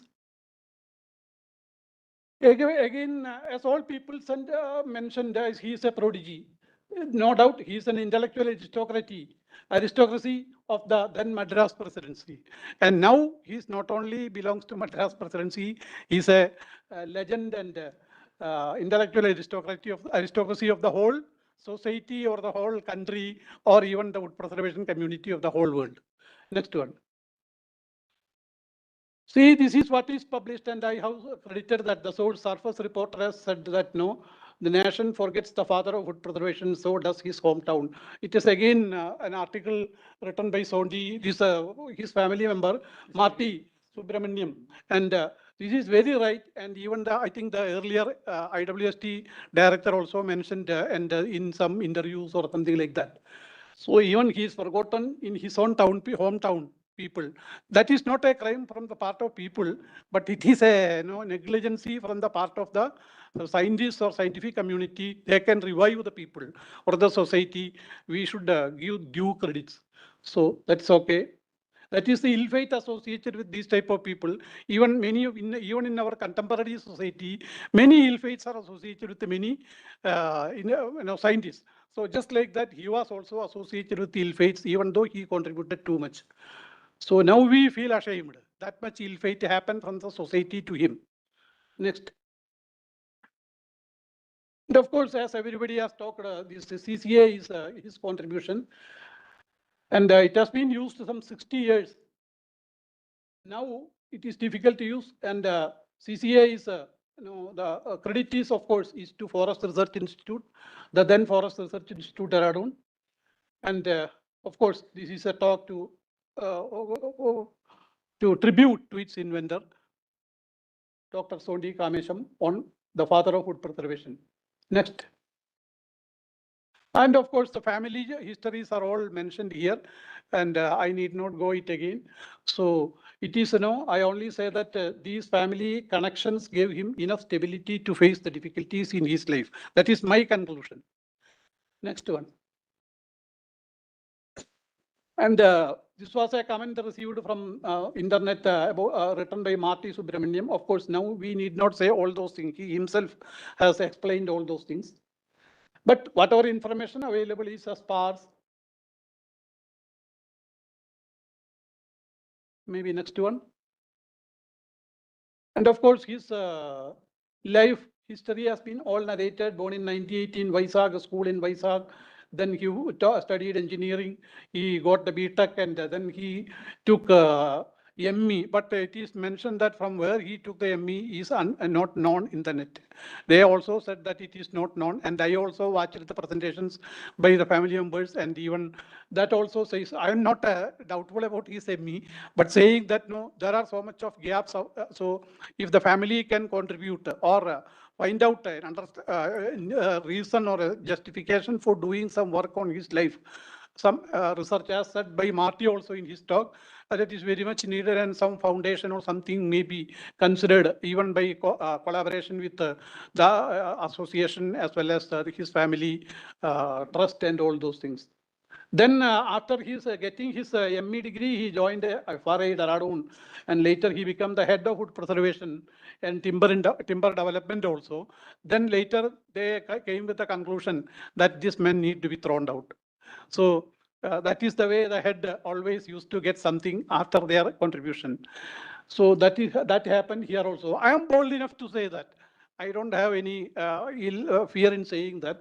We are facing so much of issues, but we get the blows at the right moment. And that will become heat to the iron when it is hot. So that is the way. Then occasional run-ins with superiors in FRI. That was his ill fate. And in 1993, he got the honorary doctorate from Andhra University. That is also not a silly thing. Just what is happening in today, there are so many honorary doctorates based on political grounds. But now that day, that was not the case. Really worth honorary doctorate, and we should be very happy and proud about that. Next one. A number of preservative substances which are all toxic to fungi and insects were known in his time, but they are all having so many drawbacks. And people have mentioned the drawbacks. Vani has already mentioned the drawbacks. That time also it was knowing. And several waterborne multi-salt formulations of inorganic salts like zinc, arsenic, copper, including partly fixing acid copper chrome, that was developed by Gilbert Gunn of Scotland. That was also existing at the time of Dr. Sonti, but all these lacked broad spectrum efficiency and were not leach prone. These are all the issues connected with whatever is known at that time. And they are not suitable to be used in open and ground contact, were ineffective against white ants, that means generally termites, and the chemicals were all costly also. So cost is a very important thing. Nobody cares about cost, researchers especially. If you do if your chemicals are costly, nobody will going to use it, and it will be only in the shelf. So that needs to be considered. So the cost is an important factor if you want to transfer the technology or the chemicals to the real field condition. So, in short, there was a demand for a new, reliable, economical process to preserve wood. Tropical conditions of India needed something which would save wood from borers and termites. He realized it, and he was able to contribute. That is the proud thing behind it. Next one. So, the research, whatever research he has done, was from the need of the society. He was able to realize that. So, problem-oriented research. He has done problem-oriented research, and he was trying to get a solution for that, not just only for academic sake. So of course, these are all people talked about in 1931. Then no, what I found out from all these is, from the short span of life of some 10 years official service, he was able to get so many patents, and how virulently he has worked. Say, for example, to get a patent, how much of working behind it, how much of writing, how many times you have to go to the advocate, and so many, what are problems. Then even each and everything, that time was not like present day. And it was, now we are enjoying maybe some autonomy freedoms. Autonomy autonomical societies and all. But not time, nobody will take a decision like that. It is the British period and the British boss. So even in that period, he was able to work virulently, and he was able to get 1932 Poland patent, 1933 Indian patent. Then he was able to get a report from Nobel laureate. Of course, he was in Bangalore, so that may be the reason. Otherwise, other Nobel laureates may not come for this type of work. But anyway, it is very credit is that a Nobel laureate has recommended and certified. And then, of course, C.V. Raman's background is not wood preservation. C.V. Raman is not connected with the CCA. But that is enough. A person with a knowledgeable background, he was able to, that we have to understand, that people will be able to, it need not be wood preservation man, need not be chemistry graduate or anything. So when you are in real research, many people will be able to recommend, and they approved. And in 1934 and 1938, he got 2 British patents. Then he was able to identify the potential of his research. That is the thing. Say, for example, for the railways, electricity lights, highway bridges, culverts, and construction of factories, mines, and marine structures. All these in piers, ships, and dock. You understand this much of areas he was able to realize, and he was able to realize and project that his discovery will be able to make use of the society or the industry. So society and industry are the 2 things. Industry is supporting to society, and society also, we are supposed to do work for the society. So then what happened? Realizing this his capability and realizing the potential of his research, Indian Railways decided to go for that. You see, Indian Railways, if they purchase a small nail, how much nails they purchase for all these trains? Like that, the commercial potential behind in these type of big organizations. Then the Madras province, Mysore, Travancore, Bhopal, were all started planning to use CCA treated wood, primarily for railway sleepers and other utility poles. But of course, now we don't have, we abandoned the use of wood for railway sleepers and all. So there is no scope. But that time there was a good scope. And he himself in 1936 was successful enough to design and construct a highway bridge of 60 foot span with treated wood. And what happened is that these are all the reasons why their boss is against him. All the international laboratories of USA, UK, Germany, France, and all came to the conclusion that this formulation is a potential thing and it can be used worldwide. The commercial potential is very big. So that could be the reason for irritating the bosses. And no, especially remember that is the British time. An Indian developing this much of things, having this much of potential, and the British people are just they happen to buy that. That is also the American people are saying that we are compelled to buy that, and he become a rich man. So this type of things, say even now people will not permit. So you think about the British period. So anyway, next one.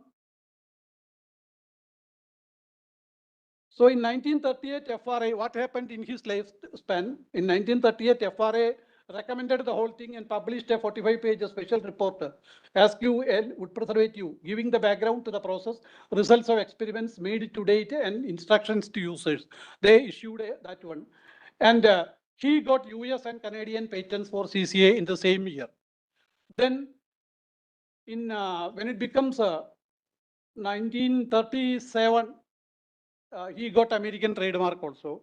Then 1930s, he was deputed to, this was information from net. I don't know whether there is some clash with the period and all. 1930s, he was deputed to Princely State of Travancore. That means my place, Kerala. And he was he was appointed as the Director of Development Department to advise the government on the use of timber from the state's forest. Newspaper reports shows that during his time, he convinced the government to construct a 313 feet treated wooden suspension bridge spanning to Pamba River at Kolanjeri in Kerala, a place called there was a place. There is now, even now that place, Kolanjeri is there. Pamba River is there near Shabarimala. And he was able to convince the government to construct a bridge with the treated timber. Next one. In 1931-39, he designed a portable footbridge of 50 feet long, made up of just 100 CFT treated wood, with minimum wood. You see, if we are constructing one, how much the contractor will make use of, how much he will say 100 cubic feet of treated, even with that small quantity, he was able to make a bridge and capable of accommodating 150 passengers. But now his ill fate started. In 1939, FRA withdrew its 1938 publication of ASCII, arguing that additional research was needed to establish the efficiency. So they withdraw the document. Then what happened? In response to the Indian Institute of Science journal Current Science, they pleaded the government of India to set up a committee, and the committee was chaired by C.V. Raman himself, and their decision was to support ASCII. So see what happened, what was the decision of the institute, what was the recommendation of the Nobel laureate. Nowadays, if it is nowadays, we will say that Raman was in favor of some relatives was there, some sort of ill practice was there, this type of blows we will give. So that was not that time. He was duly respected. Even Raman was duly respected. But if Raman was living in this year, I don't know how much respect he will get. So then for its part, FRA. So when Raman report is like that, FRA responded to the controversy. Somehow they want to get escaped from the situation. That is always like that, not only FRA, any institution. Now the controversy by emphasizing that they had not condemned ASCII or discarded it as worthless. They considered that recent failure of ASCII in North India were due to, in large part, to inadequate treatment, as opposed to the preservative itself being ineffective. They are all concerned that this may have been a consequence of users not having interpreted the instructions in the earlier publication correctly, and this was a reason they had to withdraw the that document for the time being. That means there is somehow some vague excuse was given to the press people and by the president of FRA or the concerned people, and somehow they just got escaped from the situation. That they are not blaming the inventor, not blaming the chemical, but the people who treated didn't follow. And there may be good stories behind that, as mentioned by his family members, that no, the duty to test the whole thing has given to some private company, which was, Raman committee assessed that what the company has done. They have done all immoral things, without any morality, without doing proper care. They have treated and tested. So everything was a failure, and this was open to all. And now somehow the situation was in support of the inventor. Next one.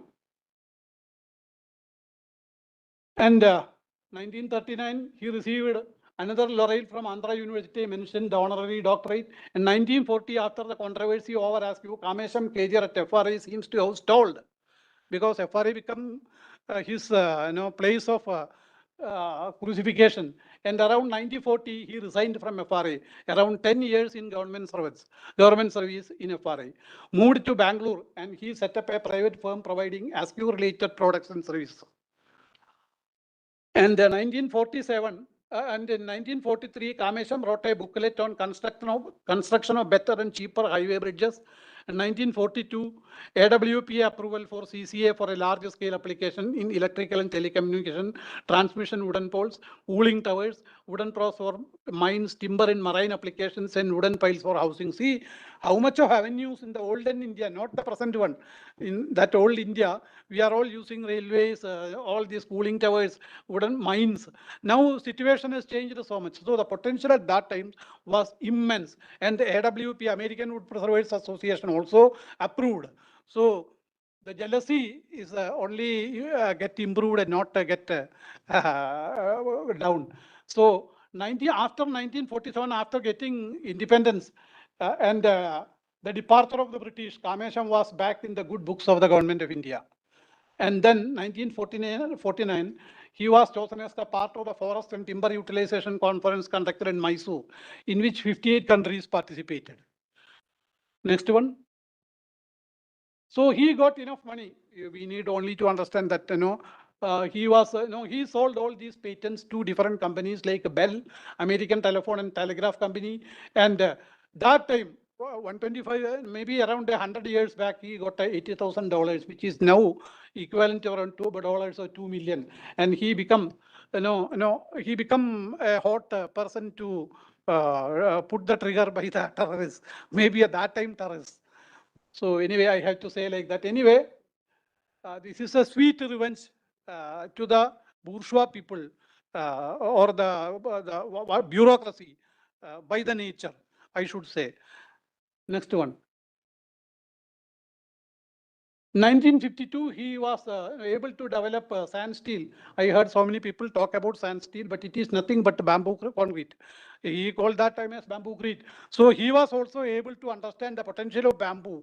I also worked on bamboo a little bit, our president was mentioning. So anyway, so bamboo also has got the potential to replace steel. And we also know all people are concerned with wood science. They know the bamboo is more stronger than maybe tensile strength. But bamboo also has its own problems that also need preservative treatment that needs to be incorporated in concrete, and sufficient care would be there, all those things. But of course, he was able to even to influence the planning commission, and he was able to suggest a national structural materials commission should be established to safeguard the country from the pressure of these non-renewable resource like steel, and to make use of natural resource more, because that time natural resource was enough. Now today we don't have enough natural resource. That is the reason the FRA Trotter was justified by his decision to close wood preservation before the arrival of this man. After completing whole thing, usually we also, even I also, I was sent to other countries to study and to give contribution to the country. But when we start contributing, there will be another crusade will be happening. If we are not doing anything, nobody will question. If we start something means, if you are doing something challenging, the challenge will also start from the other side also. So that is a usual experience. And but he was not just sitting idle, even though he resigned. He was, even after getting independence, he struggled. And he was able to make debates and dialogues with authorities. And he was influential because that was his background, the courage, the financial courage, the cultural background. All these advocated him to go on with that. And he was even able to reach to the level of planning commission at that time. Then in 1953, it was reported that the world's no, people are mentioning here the tallest building with wood alone, just like our director dreams about mass timber structure in IWST. That time, in 1953 itself, he was dreaming about that, and when government of India was planning to have a big structure, of course, this doesn't realized because unexpectedly the unfortunate death of Sonti Kamesam in 1954 happened, and his dream as well as I don't know whether there was any dream from the government side, but anyway, that is not happened. So otherwise, the mass timber structure would have been done by Kamesam itself because his treatment is the basis for the whole thing. So his contributions helped to reduce the use of steel. They also contributed to the conservation of forests. Next one. So 1954 CCA was included in the Indian Standard 401 after his death and all. And of course, its specifications and all came. And all suppliers of durable species dwindled over time, and rise in demand of secondary wood species found significant application in defense stores, mines, and construction. That is the reason why treatment is required. No, there are areas where huge quantity of timber is required, not just like present days this indoor application for making the furniture. Nowadays, all the secondary timbers, treated timbers are only very few timbers are used commercially or mass use level. But that time there was a huge demand. Nowadays, the demand is there, but they are not very much particular that wood should be used.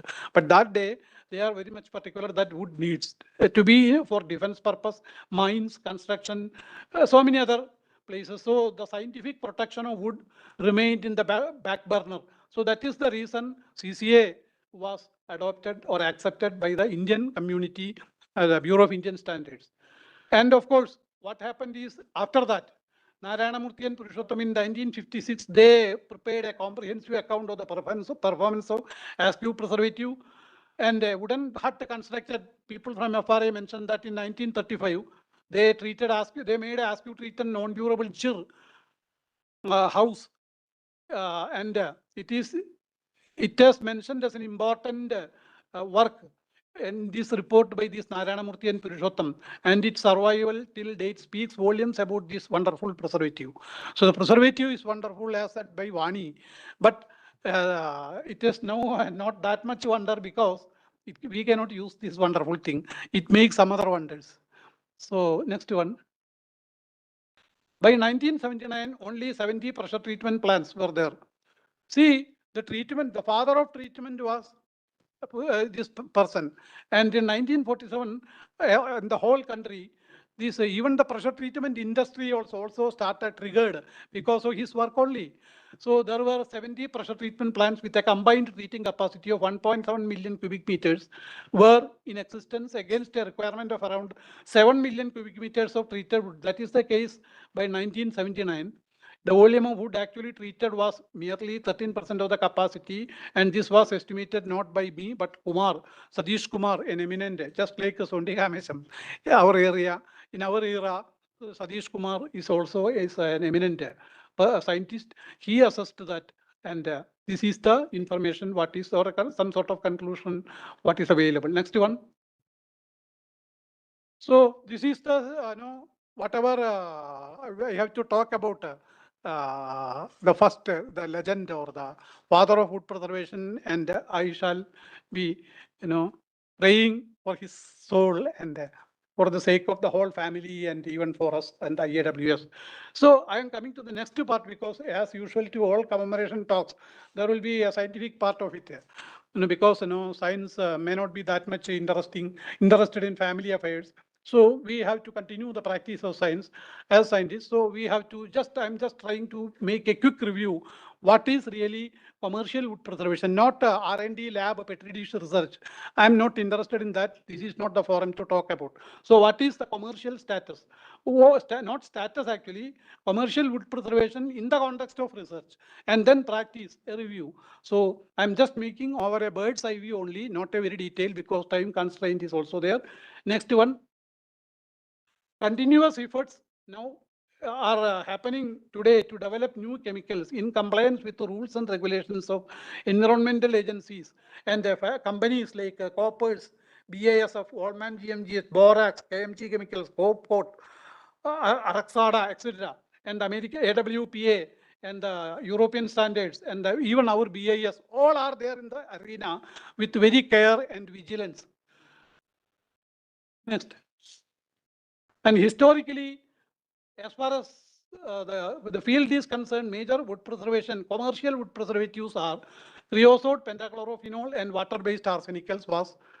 This has got the story of only about 125 years. Kamesam was the father, means it is now if Kamesam is alive, he may have 125 years of age or around that. So wood preservation has the story has got maybe 125 or maximum we can give if you are giving some allowance to some other people, maybe 150 or beyond that there may not have much. And mercury chloride was sometimes it was mentioned that the first preservative people use, but not people, but some people in the lab like ours. And the most common first and second generation preservative systems are not for India, but as a globe. Overall, the globe, chromated copper arsenate, that is the CCA people used, and Vani has given a detailed description. Then creosote for railway sleepers, then pentachlorophenol, then ammoniacal copper zinc arsenate, then alkaline copper quat, and copper azole. These are the commercial wood preservatives that is being used by the over the globe. Next. Heavy duty organic type oil-borne wood preservatives like creosote and pentachlorophenol are used for the treatment of poles, timber bridges, and railway cross ties, that is sleepers. And decades ago, the European Union has banned the use of pentachlorophenol and creosote. Decades ago.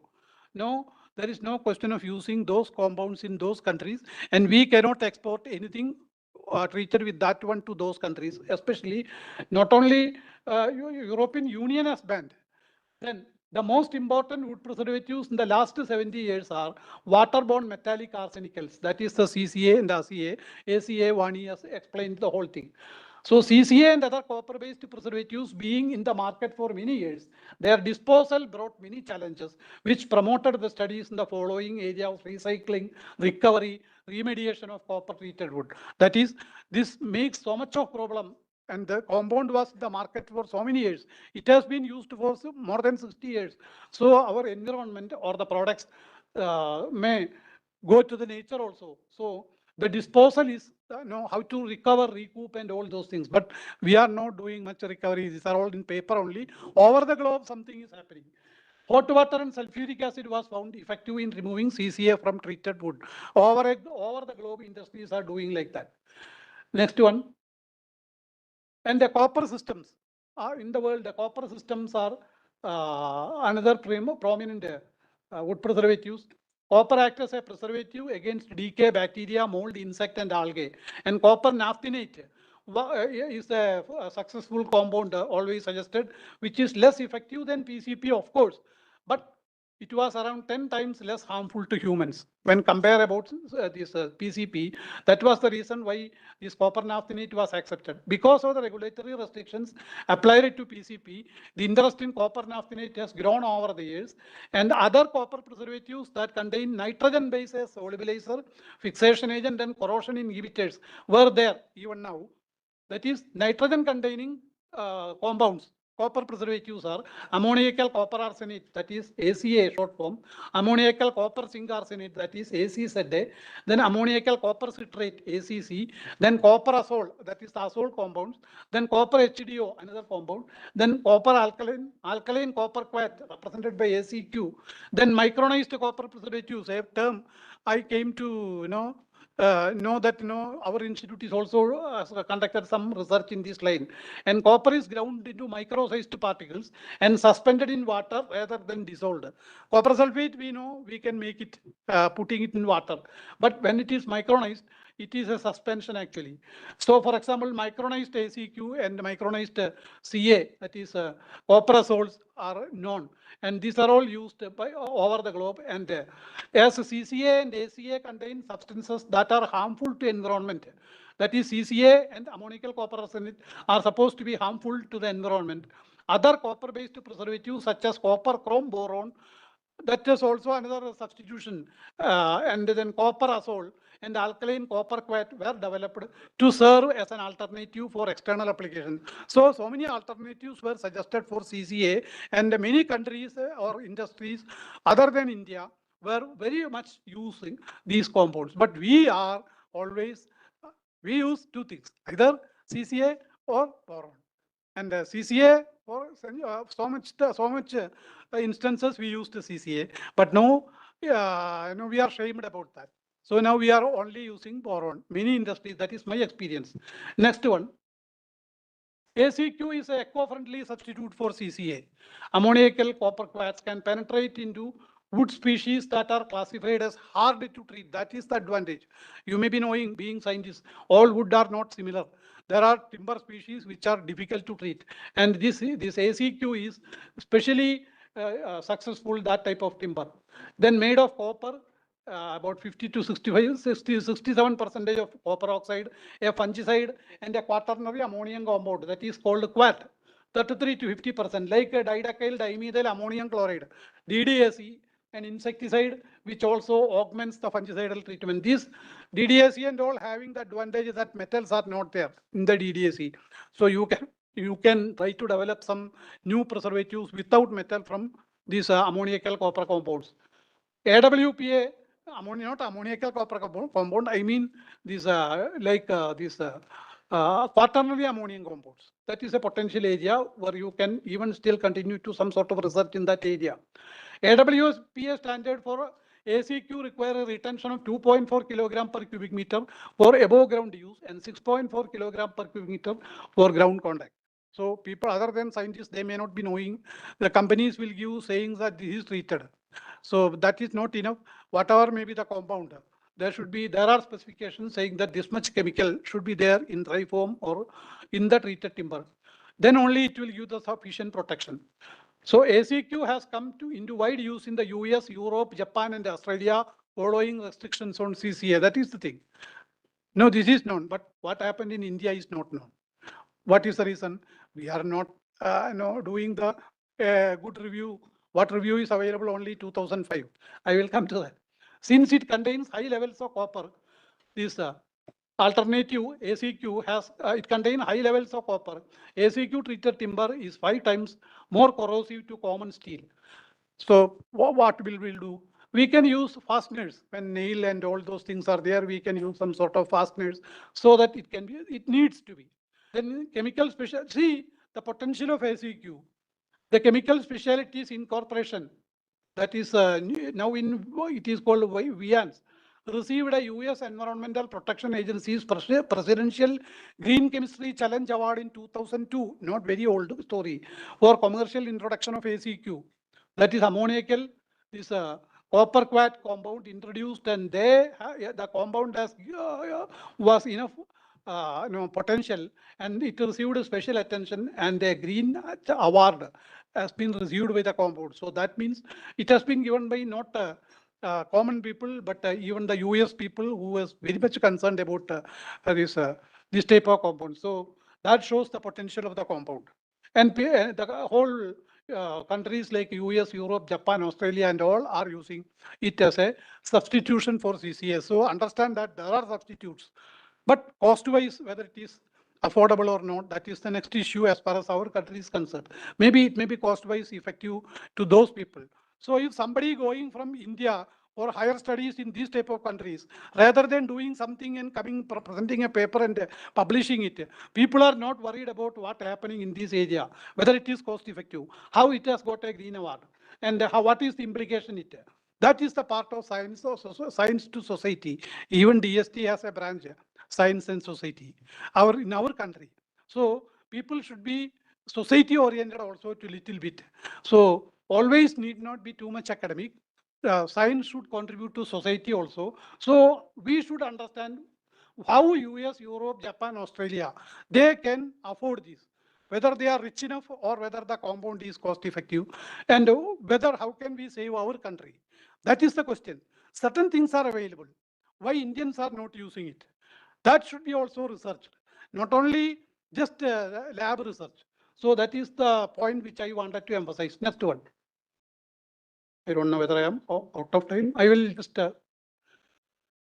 Hurry up. Next one. Micronized copper formulations have lower production cost. That is also there.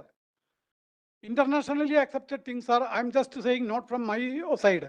It has been internationally, yeah, it has been internationally accepted by people that it has got lower production cost, higher resistance to both leaching and corrosion. Then, so many advantages are there. I was asked to conclude, so I will just go through that. Yeah, this may be given to them. So next one. So again, the problem is that micronized copper disposal of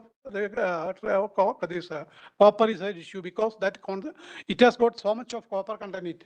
Then the next is present day people are using borates, which are highly soluble, but the issue is only they are leachable.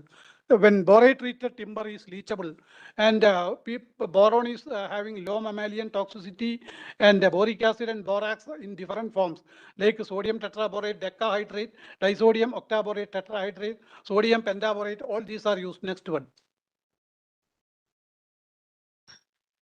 Next, please. Then the specification for borates is 2.7 and 4.5 kg per cubic meter for different purposes. Then copper chrome boron has come as an alternative. I mentioned that has been widely used in Europe also. And of course, industry is developing solution to either decrease or improve the leachability of boron preservatives or lifting the restriction of borate preservatives for indoor applications. I should emphasize that industry is developing, not research institutes. Then leach resistant borate preservative, no, I'm not blaming. You should understand the situation and reorientation of the research is required.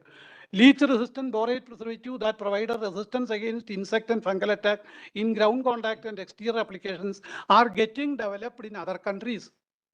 Already reports are there, but we cannot contribute anything to this line, or neither we are doing any continuation of that research, or we are not adopting that also.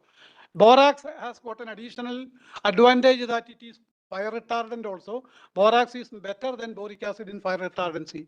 Anyway, that is also there. Next one, I'm just speedily going through that. But boron compounds are recommended only for interior application by the AWPA, and borates may serve as a great preservative as well as fire retardant, when especially for these multi-storied building and timber structures and all. And of course, that problem of leachability of boron, literature says that other countries was able to overcome that. And natural wood preservative, another sector is that where even our institute is also working on that line. So many things are there, but only thing I would like to say that no, chitosan also needs to be experimented from this animal shrimp waste. Chitosan from chitin. It has been proved, so many reports are available. And this is the advantage, this is available in commercial quantities, chitosan, because shrimps is a fish waste. So from the shrimp waste, it is available. But this plant extracts and essential oil, waxes, resins and all, you cannot get lorry load or truck load. Industry require huge quantity. Where do you give? By extracting from one plant and putting it in another plant. Where will you get truckloads of this thing, and who will give you the approval? Bureau of Indian Standards, how can they give the approval without following the programs, the specified programs? So anyway, if you want to do something on natural line, you try to concentrate on chitosan also.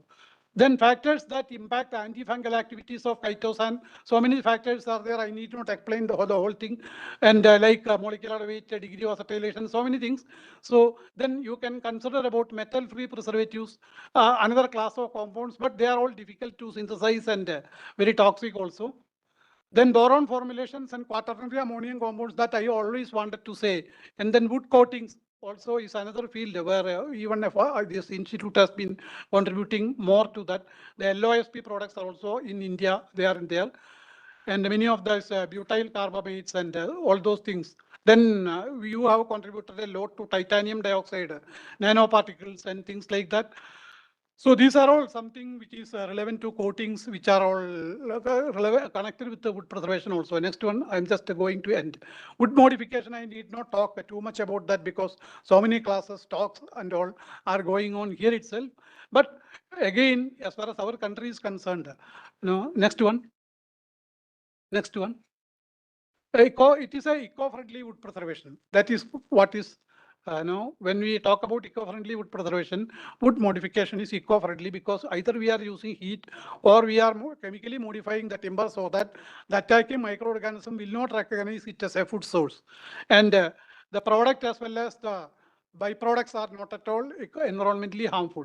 That is what is by chemical application. Then thermal modification is nothing but application of heat to 160 to 240 degrees centigrade. But don't think that all these can be applied to anything. The commercial success and the commercial process is very difficult, and it has not been proved very economical. And I think India doesn't have that type of production facilities. Still, lot of research in the sense that transfer of technology, all those things. This Modi is going so many places and making so many agreements and in space technology, so many things. But we should insist our parent department that these type of areas where they are all eco-friendly. But we have our own problems. We cannot transfer. We require huge pilot plants and all those things. We require chemical engineers, so many other people where we cannot duplicate also. So it requires international collaboration, transfer of technology type of thing, and high-level interactions are required to transfer this. And it is good that modified wood has lower equilibrium moisture content, harder for fungi to obtain a moisture for decaying substrate. It is also good for these mass timber structures and all. And there are other modification methods like mechanical wood modifications, then thermo-mechanical wood modification, then thermo-hydro-mechanical wood modification, so many things. But commercially, our country is not in a position to make use of it. But US, North America, Latvia, Europe, Finland, Japan, Canada, they are all producing thermally modified wood. And 7 manufacturers of thermally modified wood in Canada, 10 in only 5 slides more, I will just hurry up. 10 in the United States. Finland has the highest production of thermally modified wood. So don't think that in the world, nobody is producing anything. We are just talking, not like that. But we are not able to produce. CCA timber is restricted for export. Alternative like CCB have been developed and it has been widely available. Next one. Okay, you can, this CBOC developed by FRI, this eco-friendly compound developed. But where is it is in the market? It is not available to South India. Kerala, it has not come. People may, if they write, there will be some letter, some reply will come, but that doesn't matter. So the need for training, the need for extension, the need for awareness making, and even industries are not concerned about which timber needs to be treated.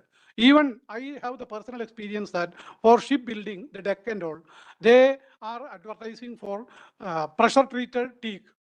But we know that teak permeability is very less and there is no point in treating teak. But they advertise like that. Some foolish fellows will take the big contracts and they will pressure treat and supply. So the whole thing is wasted. So just like that, I myself has been associated with this type of inspection sometimes in the port. So all those things, so many work has to be done. And so it needs, Sadhana has contributed much. Another stalwart. Next one. Yeah, coming to an end, only one or two. So I am not at all reading the whole thing. The MSME Indian timber industries are found still in confusion with the durability, treatability of various timber species, treatment process, chemicals with respect to species and use, and retention specifications, and the treatment schedules or process parameters to be adopted so as to achieve the desired retention. No, please. Please, only two. Many present days highly academic goal oriented. I am always saying that the industry is in confusion.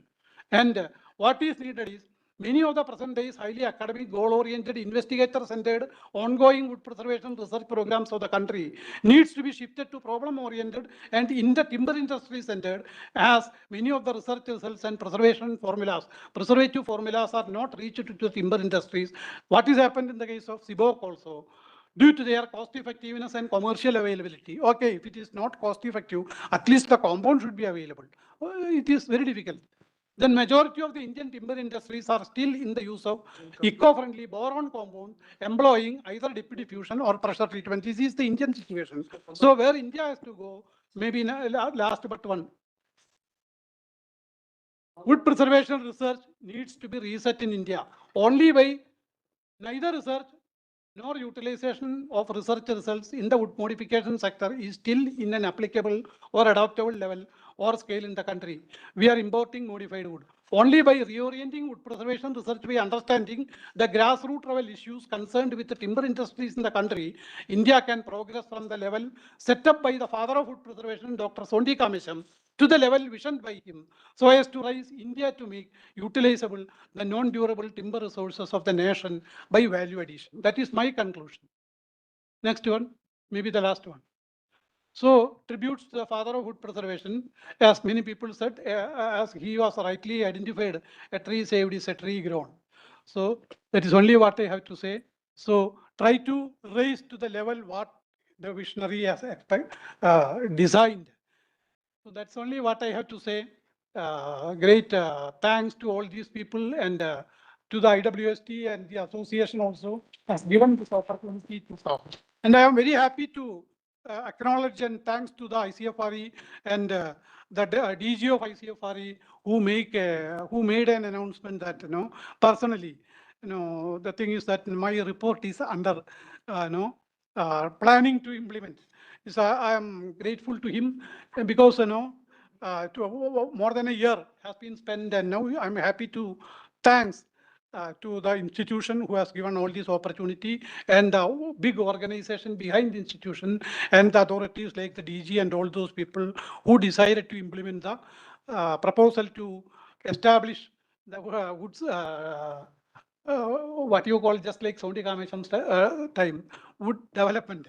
Or so many things, even director of this institute is also visioning so many things like wood development councils and so many things. So anyway, it's a good time for agroforestry people also, plywood industry people. So I am very great and thankful to the family of Sonti Kamesam, and of course we happen to talk very closely. And I also promised whatever has been done, even without any remuneration, I'm ready to offer to all these people to keep respect to the scientists and the association. So thank you, sir, for giving this opportunity, and I am really proud and feeling honored. So thank you, thank you. We wish to Thank Oh, okay, that can be another occasion. Thank you. Thank you. To hear more from you. Thank you. Thank you. Thank you, sir. Now I'll request Dr. R. Sundara, sir, just to sum up the events. Good evening to all. Actually, as per that schedule of today's program, 5:30 tea should be served. We already served the tea. So as per the schedule, that program is over. So I do not take much time to summarize these developments. Actually, from the words of our high opinion expressed by our Director General, ICFRA, Director FRA, and our Director in charge, the initiative taken by the Indian Academy of Wood Science is appreciated in a high level, and we expect to continue regularly about this type of programs. And this we should be thankful to the family members of the Professor Kamesam, as we could. Though the day I joined this institute, we used to hear about CCA, CCB, and I personally tested the bio-efficacy of this CCA and CCB, but we never know this type of background of a legend who discovered this product, and it was even today it was world famous. So we learned a lot from this small meeting about the legend Professor Kamesam. And we learned about, Mrs. Vani has given a brief introduction about the beauty of the molecules which are involved in wood preservation. And I think due to lack of time, there is no question and answer session. And finally, sir's talk, it is a... I have a small thing to just because there was a small. You want to make a presentation? Not a presentation. 1 minute. After somebody. So it was a it was eye-opening talk, and as he said very clearly that this product become popular when there is not much environmental consciousness. That we should agree. But now today everybody is talking about environment. If you remember, make me to remember long back report when the pesticides are introduced. There is a statement that it is poisoning around 2 million people. The introduction of poisoning pesticide alone causing 2 million people poisoning, but it protects around 5 million people from death due to starvation. That way, the invention is very good. I mean, the environmental concern is a fact that to be addressed. Then I conclude by saying that the statement like that, legend never dies. So with that, I'll close it. Thank you. Please, sir. Mission of the Chair. It was a fan moment for me. I'm Arun Kumar, working as a scientist here. Let me be very frank, it was a fan moment for me for the simple reason that when I was in my undergraduate, we did hear about CCA. We had heard the name about Kamesam, and when I joined in the profession, I heard about Kamesam, but I never knew how big this great gentleman is. And today I got this wonderful opportunity to be amidst this particular occasion where I'm with perhaps the luminaries of that family. And maybe somewhere I would like to share that Varan, what Kamesam's, we call it as Varan in Kannada, what Kamesam's daughter told. And perhaps that could be one of the reasons why he was so having that fighting spirit to face all those atrocities, because this Varana is such a thing that, it makes you very, very humbling is what I have learned. And then at a personal level, it's a great honor listening to some of the family members of this legend, because sometimes, we may be aged, but then listening to some of these legendary people and their family members also motivates us. And a smirk thought came to me, what if this legend was there now, and how our international airport would have been, where we are talking so much about this wood, bamboo, and other things being used, how he would have conceptualized this Indian, our prestigious airport. And certainly whatever the building, what he had planned, if it had been fruitful, perhaps, we don't know. So this would go as a food for thought for me, which I would always ruminate. And special thanks to the Academy for giving this wonderful opportunity. And no doubt the bottom line for me is, yes, genes work. And I'm sure all the extended family will agree it. And then we don't need better proof than that. Thank you very much.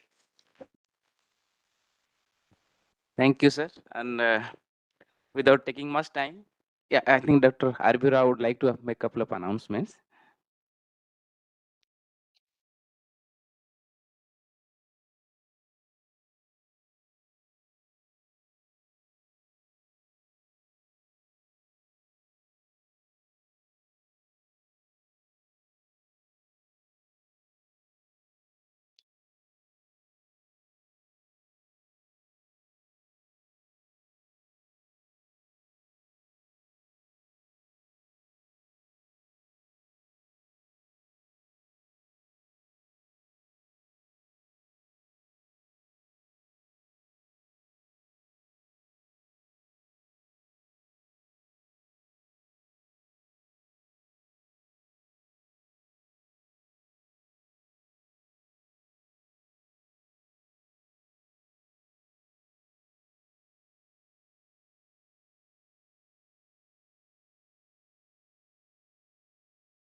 Call me as Mr. Shekhar or Shekhar sir.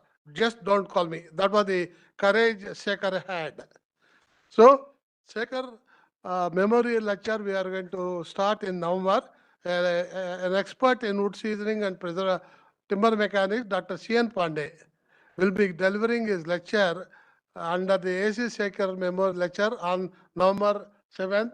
I invite all of you to join. And sir, I hope the same cooperation will continue. IWST is our working office. No, it will be a permanent registered office for IAWS. So with these two announcements, I thank Anjali Sonti family, or rather I'll say, for making this program a good event. And I'll be forgetting the vote of thanks will be there if I don't mention Dr. K.S. Rao, who is the brain behind this idea of conducting legends of wood science and technology in India. So already we have conducted two. This is the third. The next will be A.C. Sekhar, the legend A.C. Sekhar. Dr. Shakti Singh Chauhan, a young scientist in wood science, will be giving that lecture. Of course, I had to do certain formalities. And now I am welcoming Anjali to be the part of Indian Academy of Wood Science. Will be admitting you as a member. Other formalities, Anil Shetty will look into. Thank you.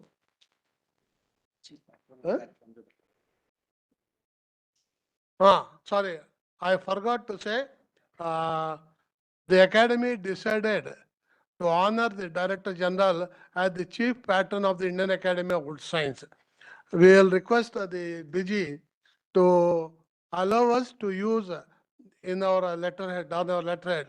Secondly, the Director of IWST and the Director of FRI will be the honorary members by what you call by their designation. So these are the two resolutions we have passed. Thank you very much. Thank you, sir. And as we are about to finish our program, so I would request Dr. Arvi Rao, sir, to just hand over a small memento. We are requesting the director to hand over the gift to Okay. Damodaran. Is it a small memento as a token of appreciation? Take it.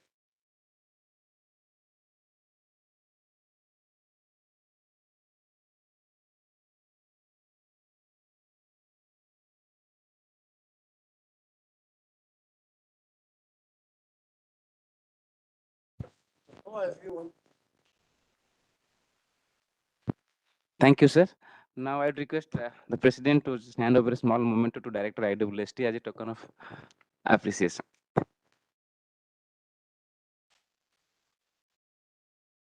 Thank you, sir. And with this, we come to the end of today's program. And it's my pleasure to propose vote of thanks.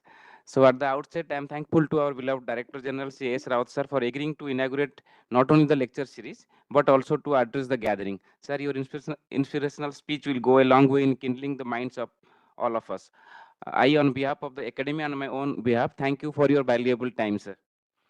FRI and IWST are the two strongest institutes undertaking research in wood science and technology, having very strong collaboration.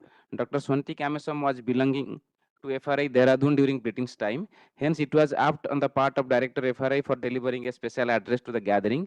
So, our sincere thanks are due to the Director FRI, Madam Renu Singh, for her valuable time and inspiring words. Thanks are due to the Sri Rajesh Kaleja sir, Director in charge IWST, for his address on this occasion.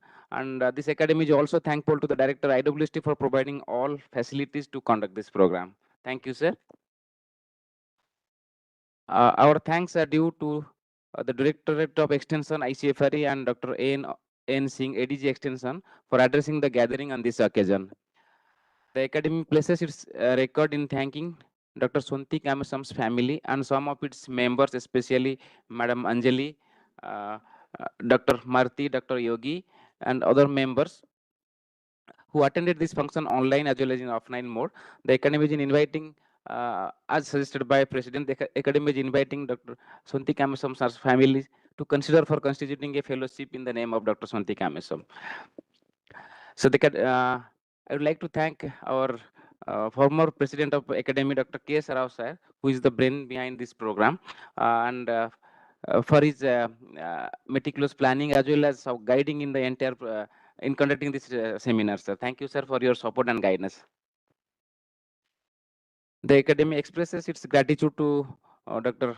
T.K. Damodaran sir for delivering a wonderful talk on this occasion. Thank you, sir. Finally, I thank all the governing council members of this academy, scientists of IWST, research scholars, administrative staffs, and all the participants attending this program either online or offline mode to make this a great success. And last but not least, I would like to thank Vani madam also for accepting our invitation and delivering a talk on the wonder molecule. Thank you so much, madam. Yeah, thank you one and all. And before we leave this building, we would have a group photo.